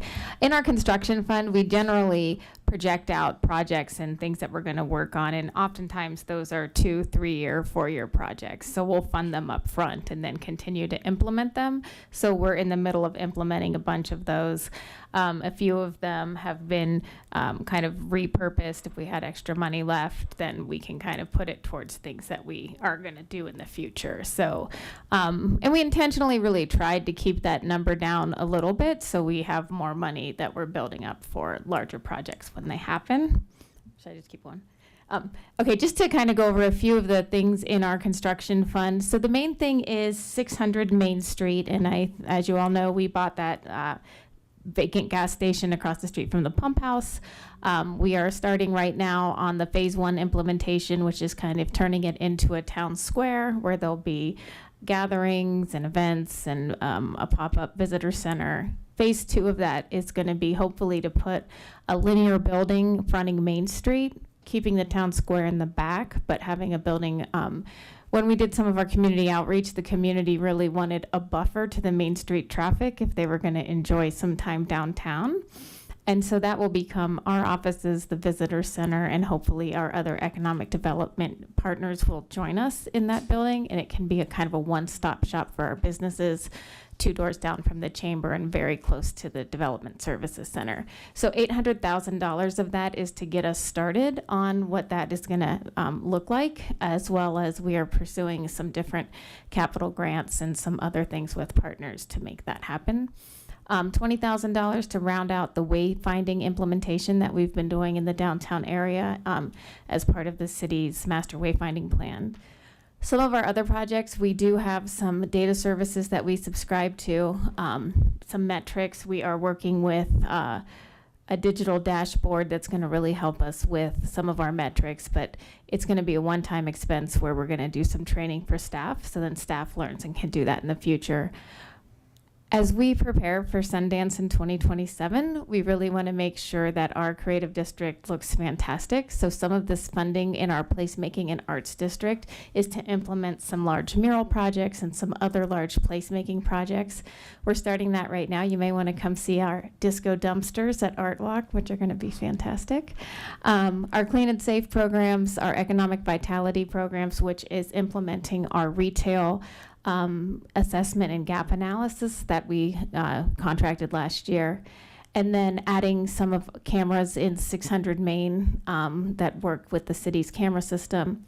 And then our Spokane Kaufman garage and O&M lease, we are going to take over more spaces in the Spoke garage that we're able to allow the community to park in. And then our infrastructure renewal that we get each year as part of our TIF deal. So those are some of our major highlights, and I'm happy to answer any questions.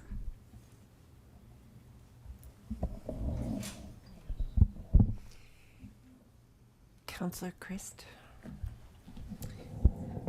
Thank you, Mayor. Kimberly, is the wayfinding just going to be down in the downtown area, or have we found a way to get wayfinding throughout the city?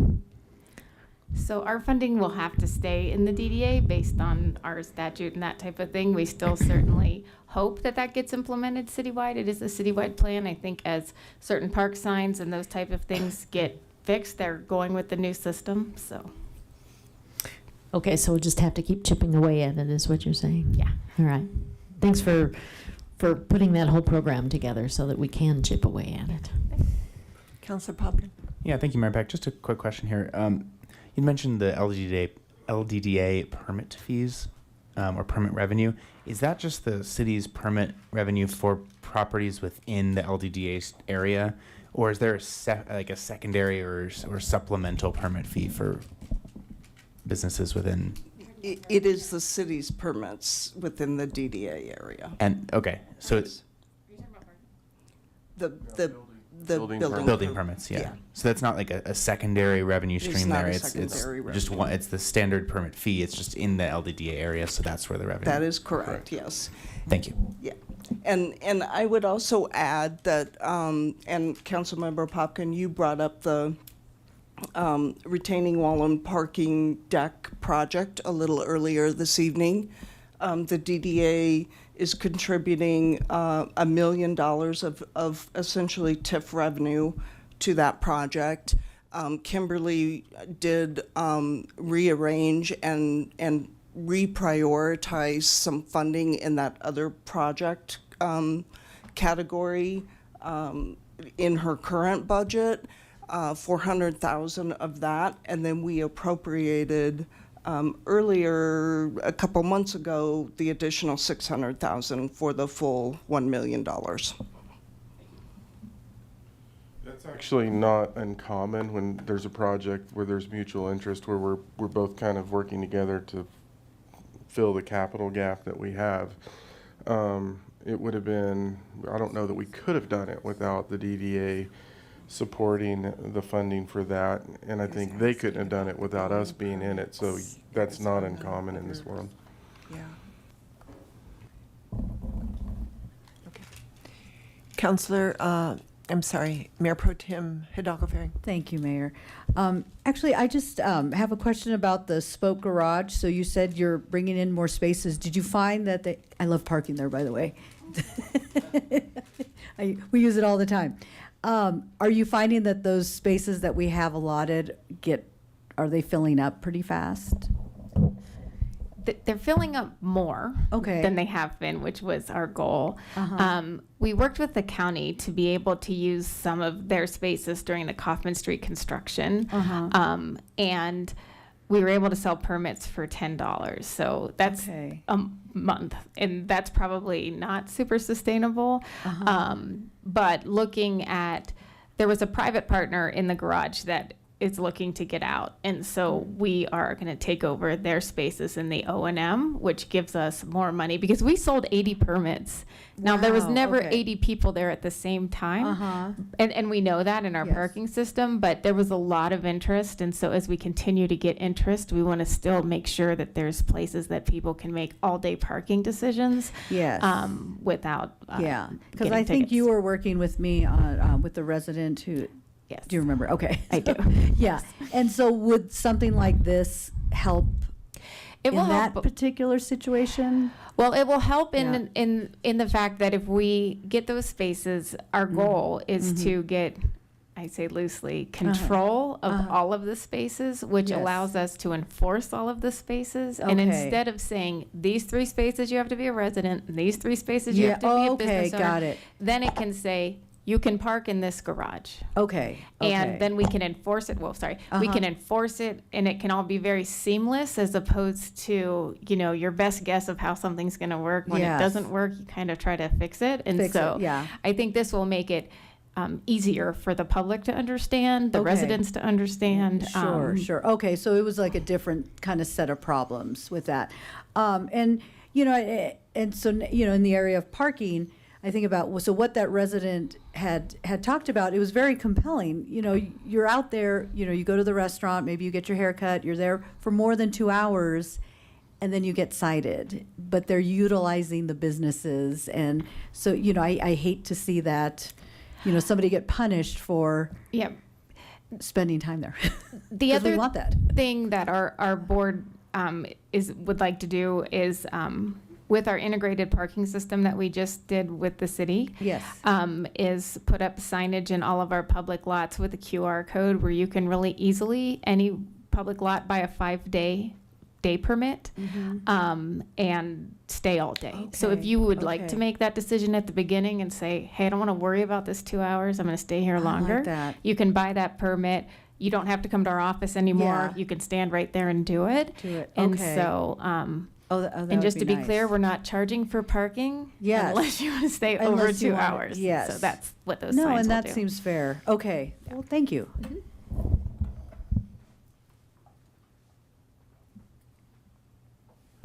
Is that it for LDDA? That is it for LDDA. So Thank you I very did just much. want to highlight our study session for next week will mainly be CIP, and then some utility budget summaries, and then our new information technology fund that we've been referring to. And with that, if council has any other comments, questions, or need any additional information as part of this whole process, we'll be asking this question after every presentation. So feel free to, mull it over and let us know. Thank you very much. So we're at the final call, public invited to be heard. I see one person, 2 people. Seeing no one, I'm going to close final call, public invited to be heard, and go for mayor and council comments. Do any of you have comments? I do want to say that some of us were at the museum soiree last Friday. and it was great. It was very fun watching Eric Mason be all excited about his new sections, new wing of the library, and it was well attended. And did I say library again? I think you did. Museum. City manager remarks. No comments, Mayor and Council. City attorney. Mayor and Council, I did look at Robert's rules.